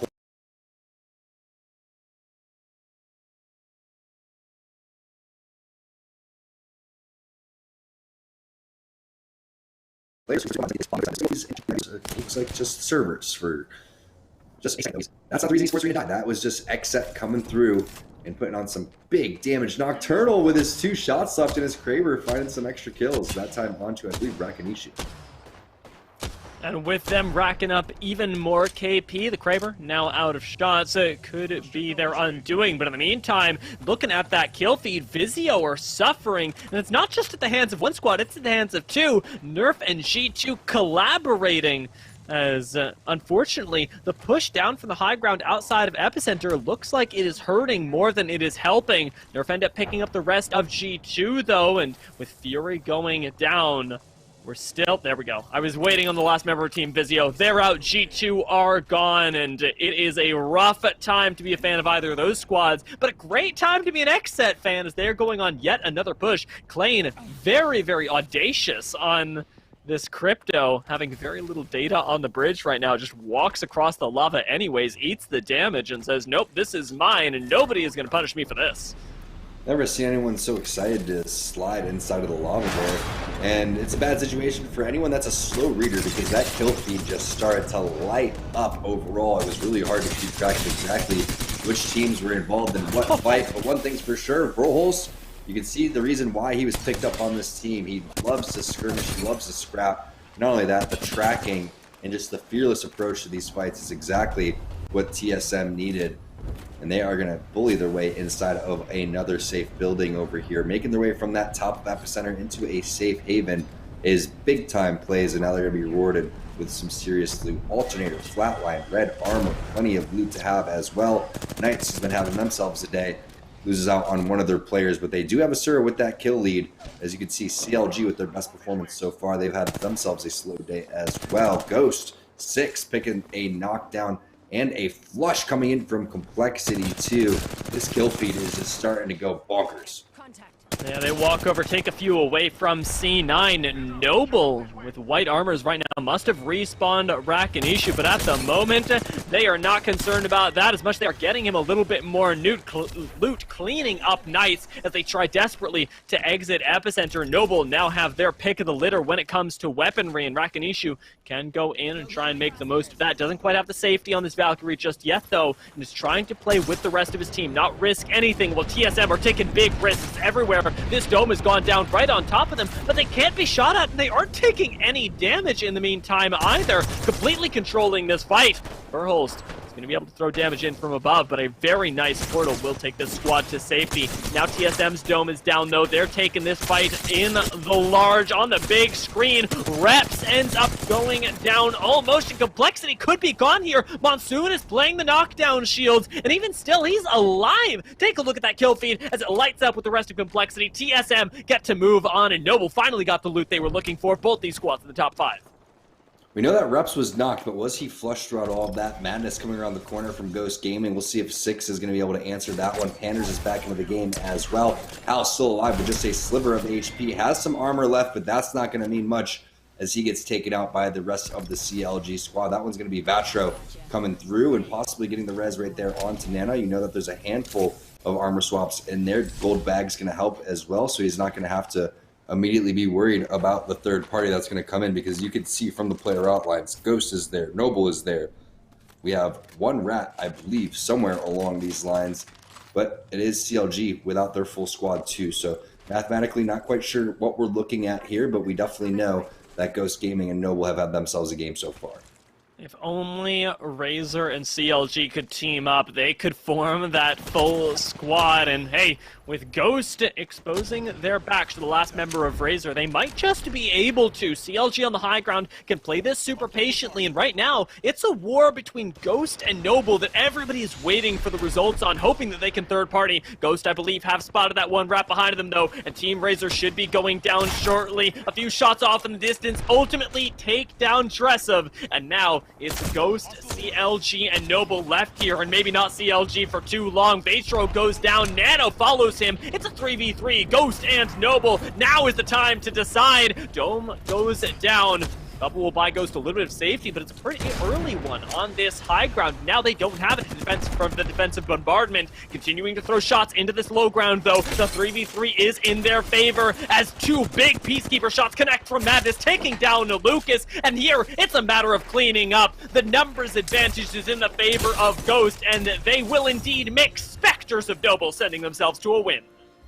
That was so clean, and you could see the reason why the bubble was thrown down. Yes, it wasn't a defensive bubble. That was an aggressive offensive bubble. That was so they could own a little bit more real estate, advance further, and then they used the enemy bubble to separate themselves from the rest of the players. But that is why Madness is on this team, especially on Wraith as an entry fragger, coming through with massive PK shots. You could see just flicking all over the place, just extremely well seasoned in the way that he wants to go about and approach these bubble fights. And now when you add him with 6, who's another very well mechanically gifted player, you have themselves a really strong squad. So it's not surprising to see Ghost Gaming do so well today, and I'm loving this new squad.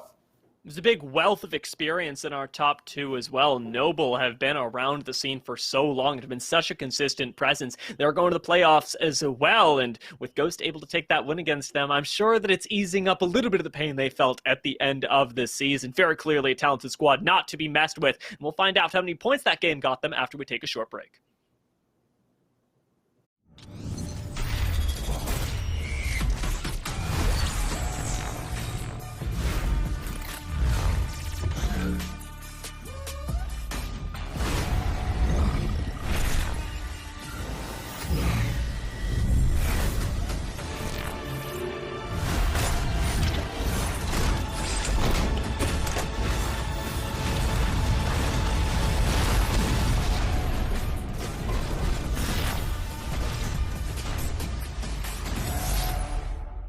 everyone, Yeso Claus here to wish you a very happy holidays. We here at Esports Arena are definitely getting into the spirit of the season.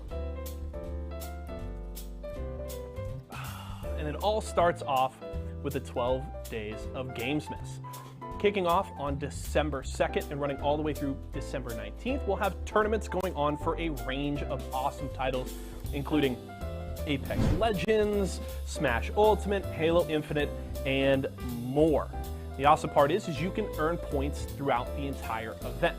Now you get points by participating in tournaments, placing high in said tournaments as well, and if you come and donate canned food or toys for Tots. We've also got some awesome Esports Arena merch bundles going on all throughout the month of December. So if you're looking for a stocking stuffer or a present for that gamer in your family, make sure to check those out and pick one up. If you need any further information about Gamesmas and what we've got going on, head over to matcherino.com/ESA today and come and spend your holidays with us here at Esports Arena. Now, even the biggest headaches are toast. Excedrin keeps your head in the game. Or no more throbbing noggins. Excedrin, game over for headaches. Refreshing, refreshingly sweet, but without sugar, 0 calorie treat. They're all our top flavored splash. It's fruit freshing.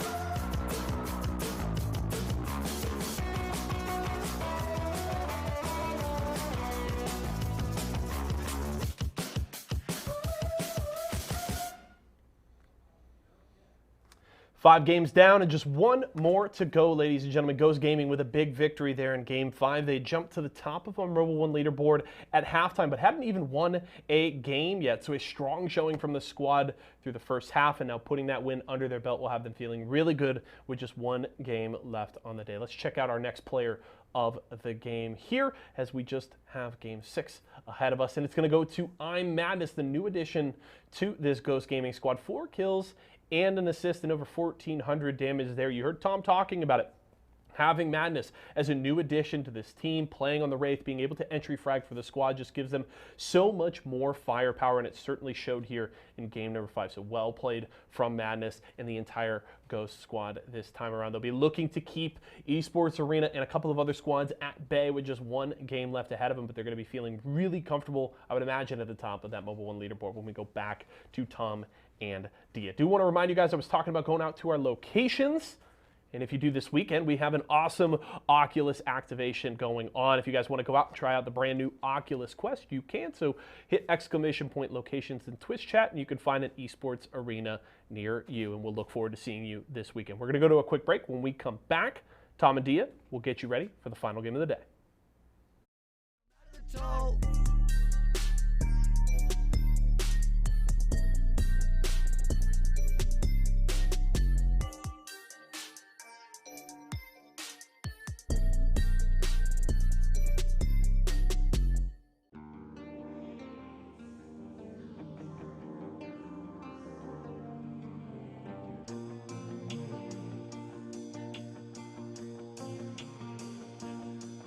Take a look at the scoreboard. I thought that you would do more. I'm giving this my everything. I'm the best that you have ever seen. I'm stunning. I'm going in.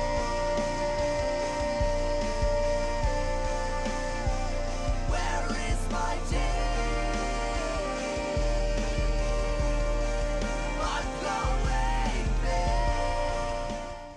All right, right, Tom, we're about to jump into the last game of the day, the 6th game, the one that is for all the marbles, and the teams in the top 5, I'm sure, perhaps even top 7, will be clamoring for that number 1 spot. We haven't got a partner team taking a win yet today, though, and that's my mini goal for us to wrap up Intel Week. I want to see if we can get these partnered squads going early on in the season, because later, things get iffy, but for right now, I think it's some of the best shots to show that you have a high ceiling is to start collecting some wins.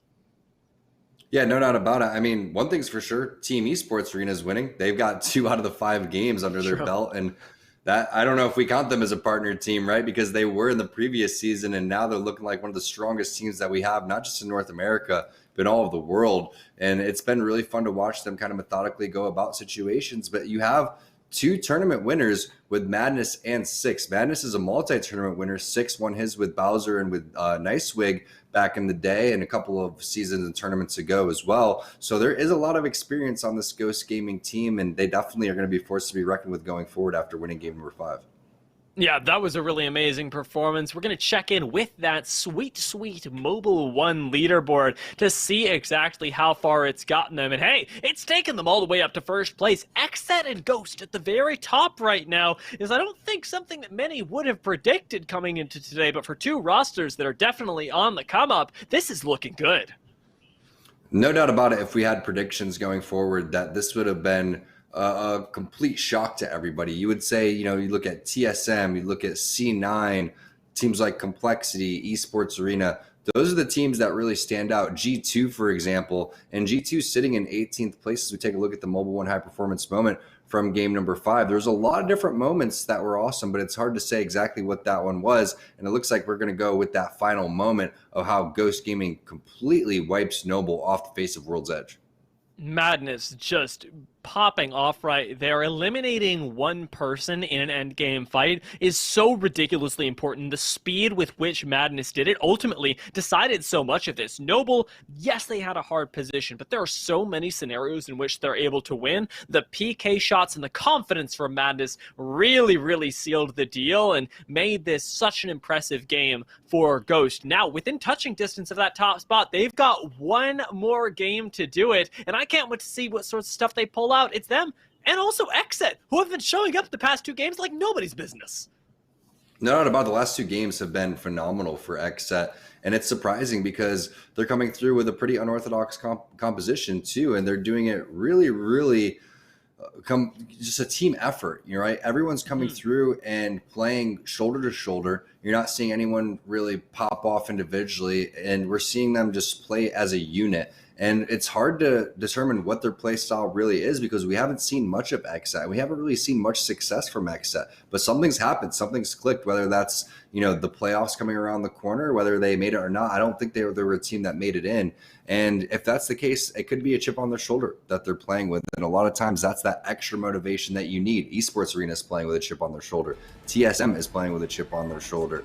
Ghost, because of the new roster too. So whether it's the honeymoon phase that they're in or whether this team is the real deal remains to be seen. But they are back over towards their tried and true landing spot that CLG used to rock, and that is over towards Skyhook.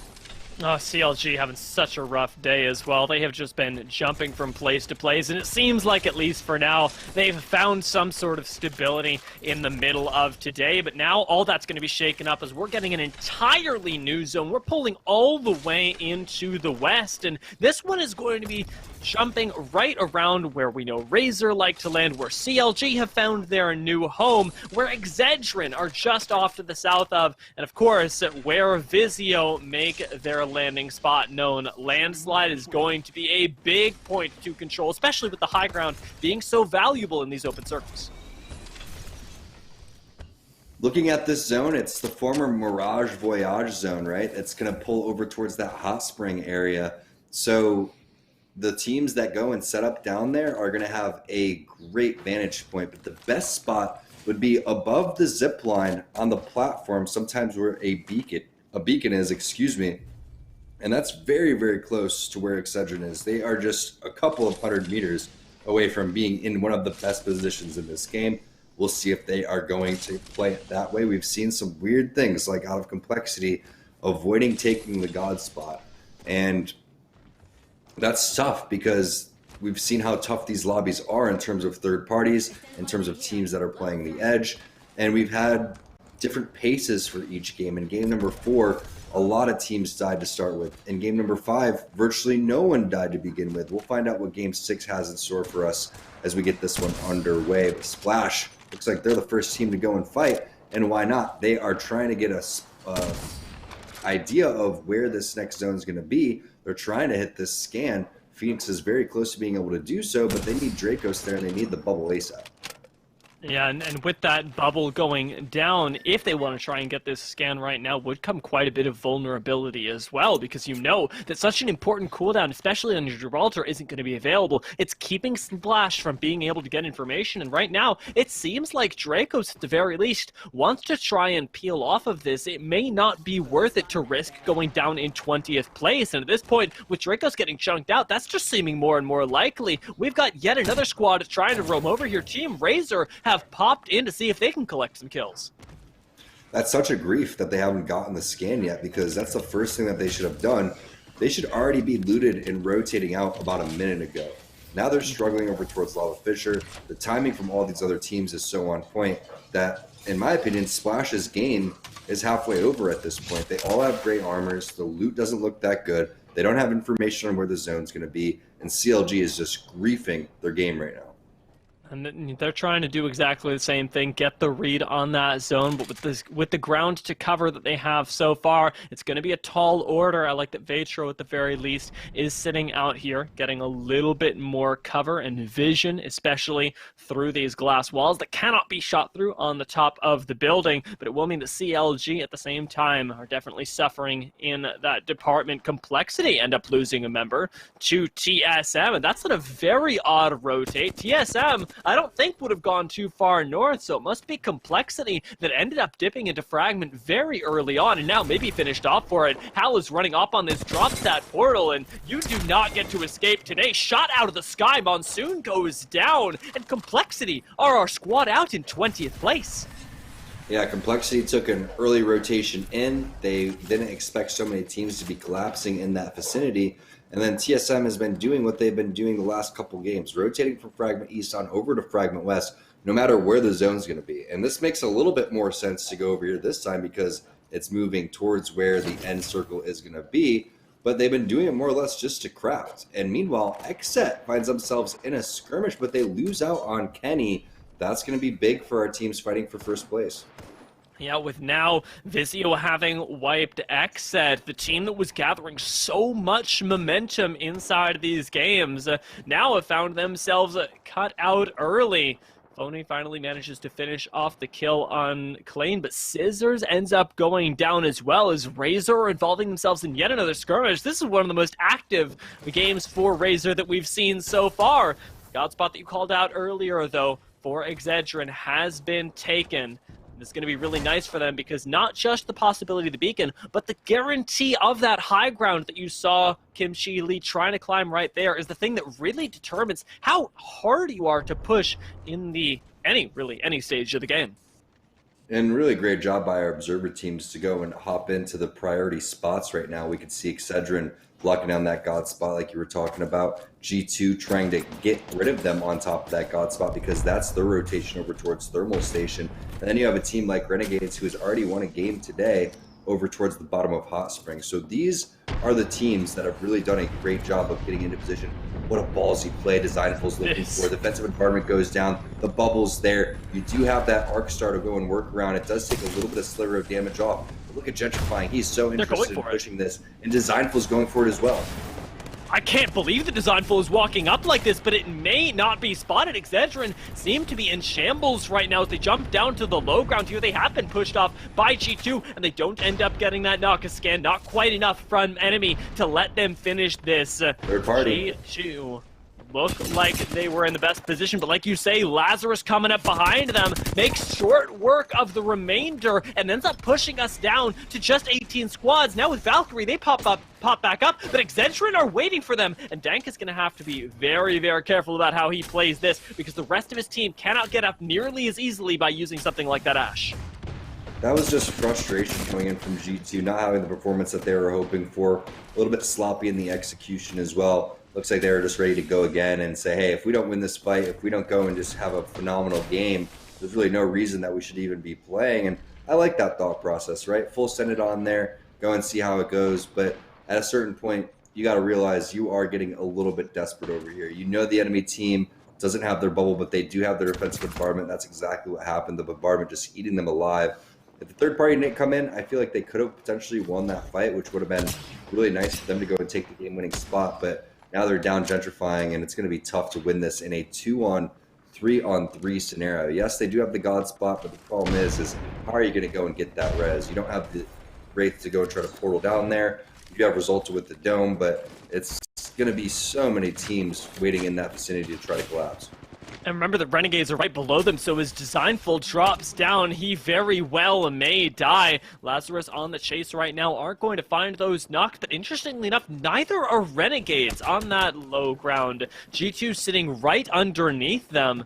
Nobody's going to poke their heads out just yet. Renegades inside of this building know what's going on, but can't do much about it. Instead, on the other side, Sorcerer is the one that ends up with the Rampage, finishing off Resulta, and in comes again Team Razor on another third party to finish off the job. It was just a matter of time. They sensed something was up. Also, when teams are paying attention to the kill feed and the numbers that are going on, they understand the situation. Malice looking like he's going to toss that Nox gas grenade in the window to buy time to go for the loot. I like that play. They may even want a dome here. There it is. Malice, hop in, buddy. Oh, man, such a risky play to avoid going into the dome. There's the dome if you want it, Malice. Hop in there and heal up, buddy. I mean, thank God that he's able to have not just the safety of his gas, but that as well, because that was a juicy, ripe push in the making. As it is, Team Razor get to survive. Lazarus right above them, but the zone has started to pull away, and these guys don't know it yet. Remember, there's no beacon on that high ground. None of the squads inside of Hot Springs know what's going on. So once we hit this next ring, expect to see especially teams like Lazarus trying to make their way around, maybe pushing teams like Excedrin, who lie just off to their east. That's what makes Apex so difficult. This is one of the more unpredictable zone pulls that we've seen, and this is going to be the most unforgiving because you are basically at the bottom of the map here at Hot Springs. There is nothing that you can do besides hit that geyser or try to bubble redeploy into a separate spot. But this looks like it's going to go on over towards the lava fissure side. So good luck to teams like you said, Razor, Renegades. If you have an R in your name, it's not looking good. It seems like that is the pattern for today, and well, Renegades still do not know what awaits them. We've at least got a little bit of time to take a look over here at Landslide. We talked about the high ground in these open zones being really important, and TSM, while they are also outside of the ring, seem to have found a squad to bully while they wait. Verhulst up on this high ground, again, still on that Bloodhound, is finding flesh damage on the backside of this, and as you try and escape the RV, you may just go down. A little bit more damage connecting. Dome gets forced. The TSM are going to be on the push right now, trying to punish this rotation into staging with Imperial Hal getting cracked, though. They're going to have to rethink that real quick. 20s on top of 20s over here as Hal ate so much damage. I'm not sure what he even was hit with. It looked like it was an automatic weapon, but Vaxon going to get a knock right there as Renegades and Razor realizing that the zone is going to be moving, so they're starting to duke it out and clear out their backs. So it looks like Vaxon and Renegades going to get the better of Razor throughout all of this. Meanwhile, TSM hopping in the crafting station. Anyone need more batteries? Verhulst, you already have 6. I'm not quite sure what else you can carry. Let's not forget Lazarus were right above this, so Renegades end up finding that wipe. Oy, oy, oy. They do at least lose one. Pow Pow going to be a very difficult res right outside as well, especially because they don't have a Gibraltar to actually make this a lot safer with something like a dome. They're taking shots at the high ground, though, and if they're going to go for this, they've got to go for it now. Yeah, the thing is the portal will be pretty useful in this situation. So if they can get it, and keep in mind, you used to jump out without any armor, too. So now that the updates over a couple of seasons ago allow you to have gray armor off of the rip, that's a very big deal because there is virtually no ever coming back from a res in these type of lobbies when you were rocking no armor at all. But Lazarus gets a little bit too greedy throughout all this, and maybe Dank's going to be donating his loot on over to Pop. It looks like he will. Dank just a little bit too cheeky on that Valkyrie. We've talked about how much safety she has, but in cases like this, it just doesn't matter. It's the same situation as when you're playing solo and all of a sudden your Wraith goes a little bit too far forward. You just can't get them up. You can't do anything to help them. And now Lazarus find themselves down a member at one of those crucial points in the game. Well, Esports Arena, meanwhile, are playing a very, very strange spot off to the south of Lava Fisher. Not many teams enjoy playing that, and I don't think Esports Arena are either, but Nerf are definitely enjoying this fight as they take one over here, taking down some more members of Exedrin. They're not entirely out yet, but things are getting real risky for this squad, especially with the bubble thrown down, keeping Messiah alive unbeknownst to him, and Fearing live, taken back to the front lines, taking out enemy, and looking for Kinchi Lee to finish off the trifecta. Really nice job there from Nerf. Meanwhile, Duplex got a knock in the kill feed too, so Esports Arena, who was getting hit with multiple defensive bombardments and looked like they were on the ropes on the side of this yellow pipe area, come back out swinging. And it reminds me of what they were doing in gaming before, hiding behind this little safe haven area, trying to survive as long as possible. Teams think that they have them weak, but they've done such a good job of resetting that they surprise you when they peek back out at the right time. How are they doing that? Well-placed staggers with the bubble, with the barrels as well, making sure that they're not using their utility on top of one another so they can go and buy an extra time. And they've been in this situation before. They didn't panic. They had, I believe, complexity all over them beforehand, and now they're just going to continue to buy time, try to figure out how they're going to get out of this situation. The beauty is if they want to go for a bubble redeploy, they can go and do so. However, I think that they're going to be a-okay just sitting here. That's why the barrels are coming out, and that's why they're just playing it safe the entire time. I gotta tell you, T-Squared, I wish Rampart was good, because we're seeing those. People have talked about this before, especially with caustic barrels, that they are such good cover. That's exactly what it's being used for right now. But the Knights, in the meantime, aren't so much using that defense as much as they are offense inside of this dome and inside of Lava Fisher. Trying to get a little something going, while above them Nerf try and fly in. We'll see if this gets punished. They haven't dropped a member just yet, but things get really dicey for them down on this low ground, and Fearing is eating a lot of damage from the lava as well. Seems like Nerf for now will survive, but a very risky rotation and no clear way out means that things even in the mid game are going to get very difficult for them. Never a good spot when you're stuck on this low ground. But we take a look at where the zone's going to pull. And again, so unpredictable on where this one's going to go. You never would think over towards Lava Fisher, but meanwhile, Knights, they're trying to get more onto this leaderboard as they're going to finish off splash clean shots there. Look how much damage they took. They only took 50 damage, less than 50 damage to wipe out the entire splash squad. Lazarus is going to get ringed on, I guess you can say, as Z Davis is going to fight the dust as the ring is going to come and tick him away. Zone number 3 and zone number 4 really start to rip you a new one as we are back on board with the Esports Arena, desperately trying to survive as Team Liquid's been putting the pressure on him over towards the side in the kill feed. Madness from Ghost Gaming going to find a knock. Stay Naughty and now Brulili going to combine from C9 onto the Nerf squad as well. In zone number 4 is where we see a lot of death. Knights are around. C9 have to be careful, and like you say, a minute 10 seconds left to do this.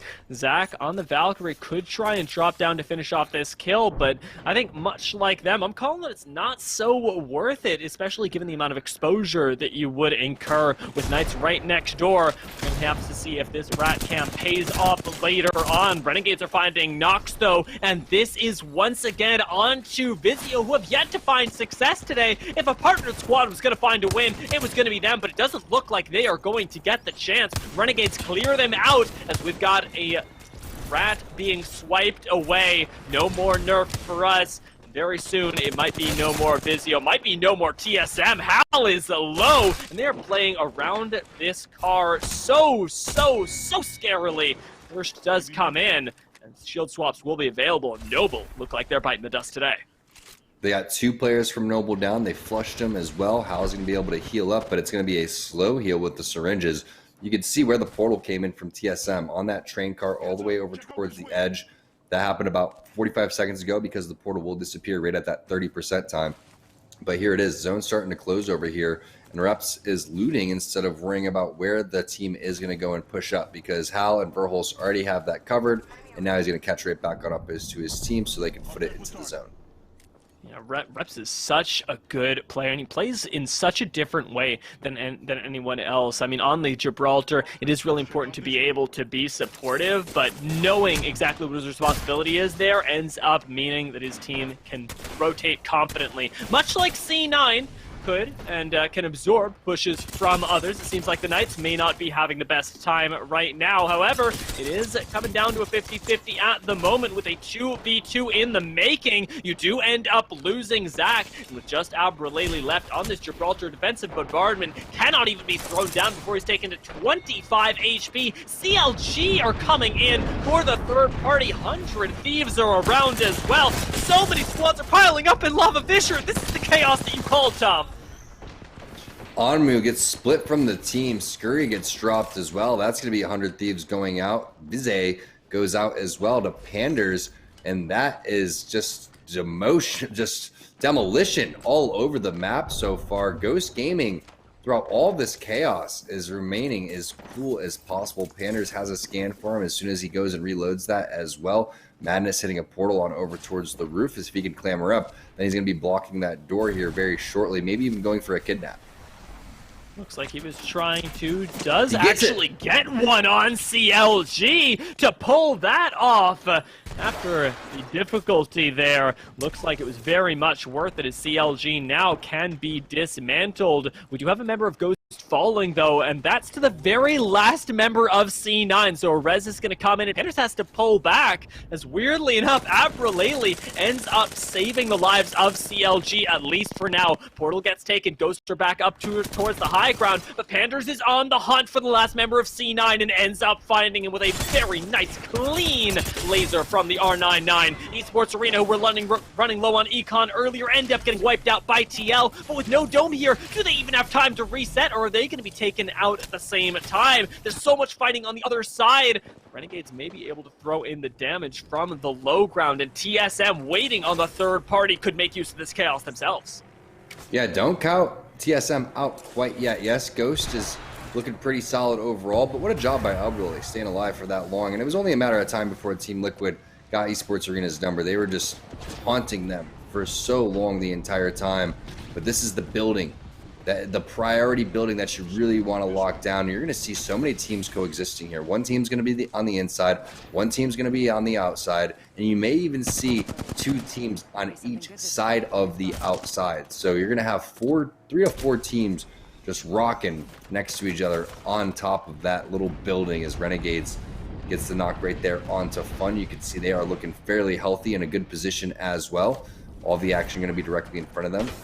And then TSM looks like they want to now start to push up as they see an opportunity to go and try to get some blood. That's going to be on the Renegade squad as well. Hal takes the portal back. They may need a bubble to go and heal the battery, but it looks like it's not going to be needed because Reps is there with the beam. And as they take this one back, it is just to finish people off, just to get these last couple flushes. TSM take out 2 members of Renegades, leaving us with a rat, and I believe we've got another one as well. Intel, though, have taken their spot, and that is the cost of the play. No more safety, no more high ground for you. We'll have to worry if they end up being able to hold on to it, though, as Cody did take quite a bit of damage directly to the face. But now that they've got it, Intel would be remiss to give this one up. With controlling TSM, they can spot them out on the train tracks, get spotted right back by that scan. Should be able to keep control of this lobby. Portal just now supposed to expire, but it seems like despite that, TSM have made their way back up on top, but Reps isn't here just yet. There we go. That's the power of the Bloodhound scan. Verholst is going to get that information. That decides that they're going to go and push up on the roof instead of portaling back through because they knew it was being watched and avoiding any caustic traps. They're going to go and just foot it from across the train tracks and get in. Meanwhile, Ghost Gaming was playing the low ground of Lava Fissure. They are going to be rewarded with some kills along the way, somehow hitting that player through the little crack inside of the bubble, but that player will go and hit the portal. Ghost Gaming and TSM, 2 teams on that left-hand side of the leaderboard. It's really going to come down to these 2 squads to see who's going to win it. I really like these excels up here. Verholst knows that these scans would mean the world to TSM, and that's why they're pumping that in instead of into the defensive bombardment. TSM are using instead cover of defensive bombardment to give them a little bit more safety, as the ring is slowly but surely going to push them out of the high ground. They spot Ghost on the low ground, though, and with intel right below them, you can't afford to focus here. Ult finally gets popped from Verholst, and a dome off to the outside will give TSM time to evaluate the situation and see who they want to take on first. The remainder of CLG seems to be the priority, as up on the high ground, Imperial Hal throws down the focus with the members of Ghost falling to intel. TSM receive a defensive bombardment. It's the worst possible time. We're down to the top 3. TL going out now, but with intel still around, they're trying to roll up, take on TSM, and find potentially their win. Intel may just be our first partner squad to win a game because they've only got 2 more members to do it. It is their week. It is their day, and Intel, it is their game as the ring closes in. Cody thinks about dropping, but Mooney is the one to full send it here, finishing off the game, finishing off that last couple squads. Intel take that win and are our first partnered squad to find that victory on a pro night.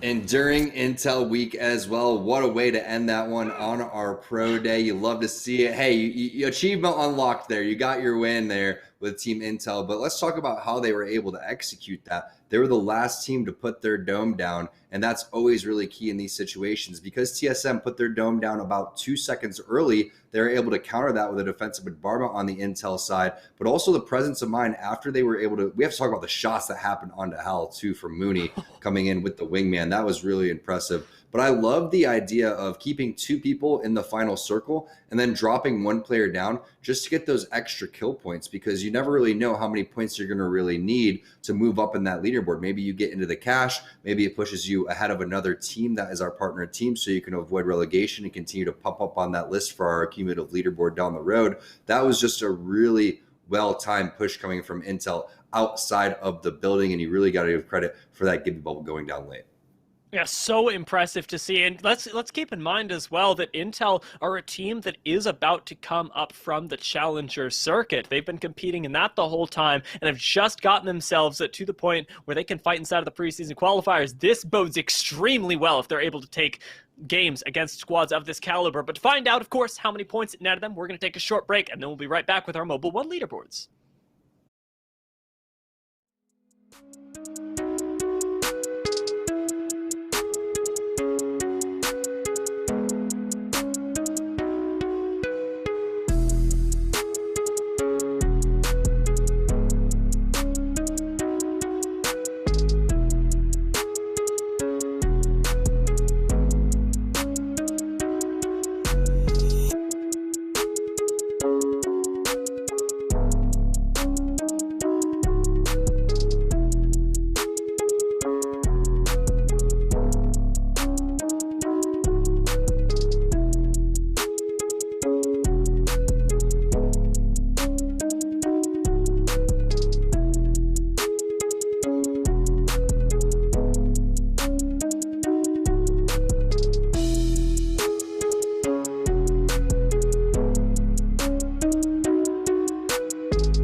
Six games done, and what a way to finish Intel week here with Team Intel grabbing a victory in the final game of Pro Night. Well played from the squad as they start off their Series E journey. Let's check out our final player of the game here for today, and definitely look forward to more Series E tomorrow night, though of a different caliber. We're gonna have Guilty Gear Strive tomorrow, so don't miss out on that. But to finish off Apex here, it's gonna be Mooney grabbing player of the game here for game number 6. 5 kills and almost 1,000 damage there on the Wraith. Intel, one of the strongest partnered squads coming into this season. They were really good in the qualifiers, and they're looking to do some damage here this time around. So loving seeing these partnered squads get some big W's here in the first week. Obviously, we saw 4 from Team Vizio last night and 1 here from Intel. Well played from them. But we still have to tally up the results here and check out our Mobile One leaderboard. Do want to remind you one more time, check out that giveaway, exclamation point giveaway, to get that awesome Intel swag pack. But I'm going to hand it back over to Dia and Tom, and we'll keep it rolling to close out the show. Ladies and gentlemen, and welcome to Eat, Speak, Compete. Eat, Speak, Compete. Yes. Name, incredible. Logo, even better. I'm your host, as always, Yeso, joined by my co-host, Luke Shimone Brew. There's a lot to unpack there. I don't even know where to start. If one of the North American teams doesn't win, their 2021 season is done. I got my fingers crossed. I think you got this. Let's turn more towards the competitive side. They finished strong. Like 35-2. They finished strong. They look. If the only intent is, hey, let's make this game as esports as possible, then sure, but that's never going to be what Nintendo does. And I'm very curious to see what kind of their first take on what a Valorant World Championship should look like. Dang. That's super fun sounding. Yeah, I think it's going to be awesome. That sounds super fun. I think that's like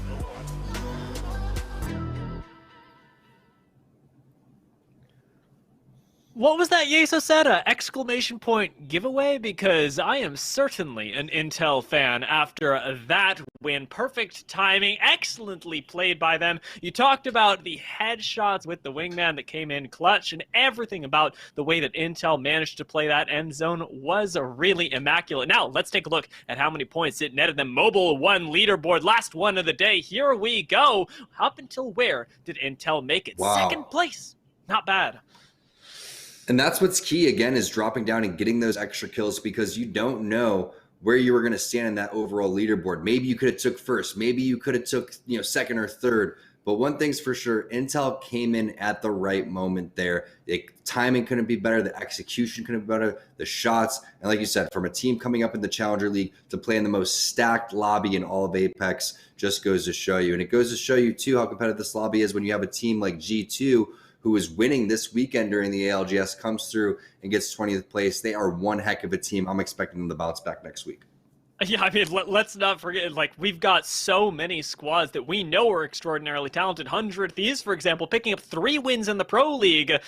Again, bottom half of the leaderboard right now with Team Intel, a partnered squad, getting second place. Man, I am so happy. And Ghost coming up here as well. But let's take a look at the Mobile One high-performance moment from last game, because there were so many of them to take a look at, and it really is that end game fight with TSM starting it off, and then finally, Intel coming in to clean it up. Just love these wingman shots. They were so crispy. 41, 45, 45 again. I mean, he hits about 4 out of 5 or 6 shots right there. Not easy to do when you're going up against Hal, one of the movement gods that we have here in Apex. But this is what I loved about the situation. They understand what's going on. They know that they can win by just sitting in the zone, but they're going to send players down to go and try to clean that up. They clean up the player on the ground. They get Panders out. They get the knock onto 6. That is going to make sure that the zone kills 6 as well. That's 2 extra points that they wouldn't have had. They beat TSM by 4 overall. Yes, they had no idea exactly where the math stood when it was all said and done, but that just goes to show you where their thought process is. They're not satisfied just by sitting there and winning the game by letting the zone come out and kill them. They're trying to take it and push the advantage, and they took out the team that got first place overall, giving them second overall. Great job by Ghost, Intel, and TSM. And yeah, really amazing stuff. And like you mentioned there with the points, trying to grab as many of them as you possibly can. These will continue to stack up for our partnered squads throughout the season. So you're going to get the chance to check out some of those leaderboards as well as the weeks go on and on. That's going to be all from us, though. Congratulations once again to Ghost, Intel, and TSM, our top 3. And Ghost, of course, is the winners most of all. I've been Dia. This has been T Squared. And now we're back over to Yeso. Thank you, gentlemen. Much love, and appreciate getting to listen to you guys break it all down all throughout the night. Tons of great games, Tons of great calls from both of you. Congratulations once again, of course, to Ghost. They do grab first place on the night with Team Intel and TSM following them up on the leaderboard. And of course, this is the former Season 2 Team Intel squad, now with I'm Madness sliding in, and they're looking to be really strong and one of those contenders you should keep an eye on here in the near future. So love to see it. They had an incredible night here tonight, and they come out on top. That's going to do it for the first week of Series E Apex Legends Season 4, but we will be back once again next week, again Tuesday and Wednesday night with Open Night and Pro Night, so don't miss out on that. But as I mentioned earlier, Series E is not done for this week. We'll have our first week of Series E Guilty Gear Strive here tomorrow night right here at twitch.tv/esports arena. So if you're looking for some of the most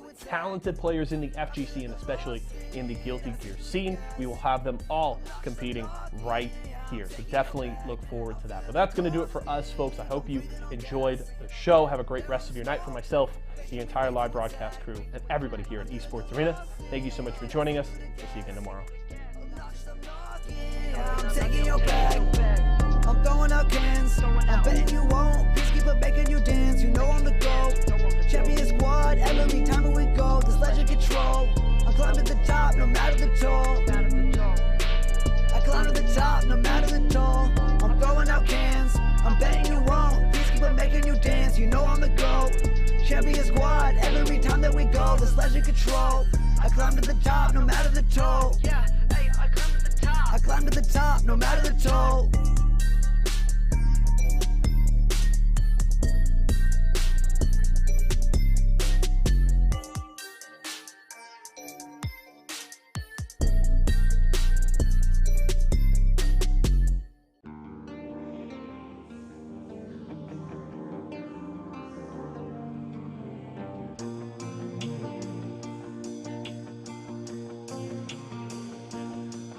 Take a look at the scoreboard.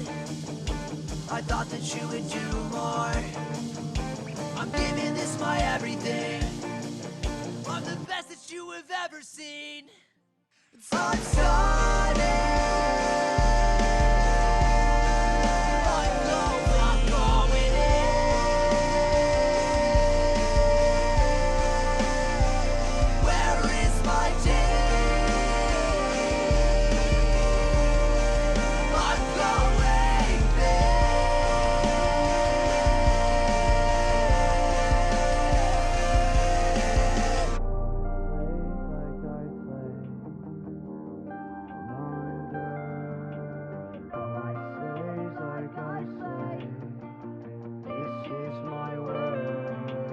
Nobody slays like I slay. Come on, girl. Nobody slays like I slay. This is my world. Nobody slays like I slay. Come on, girl. Nobody slays like I slay. This is my world. Nobody slays like I slay.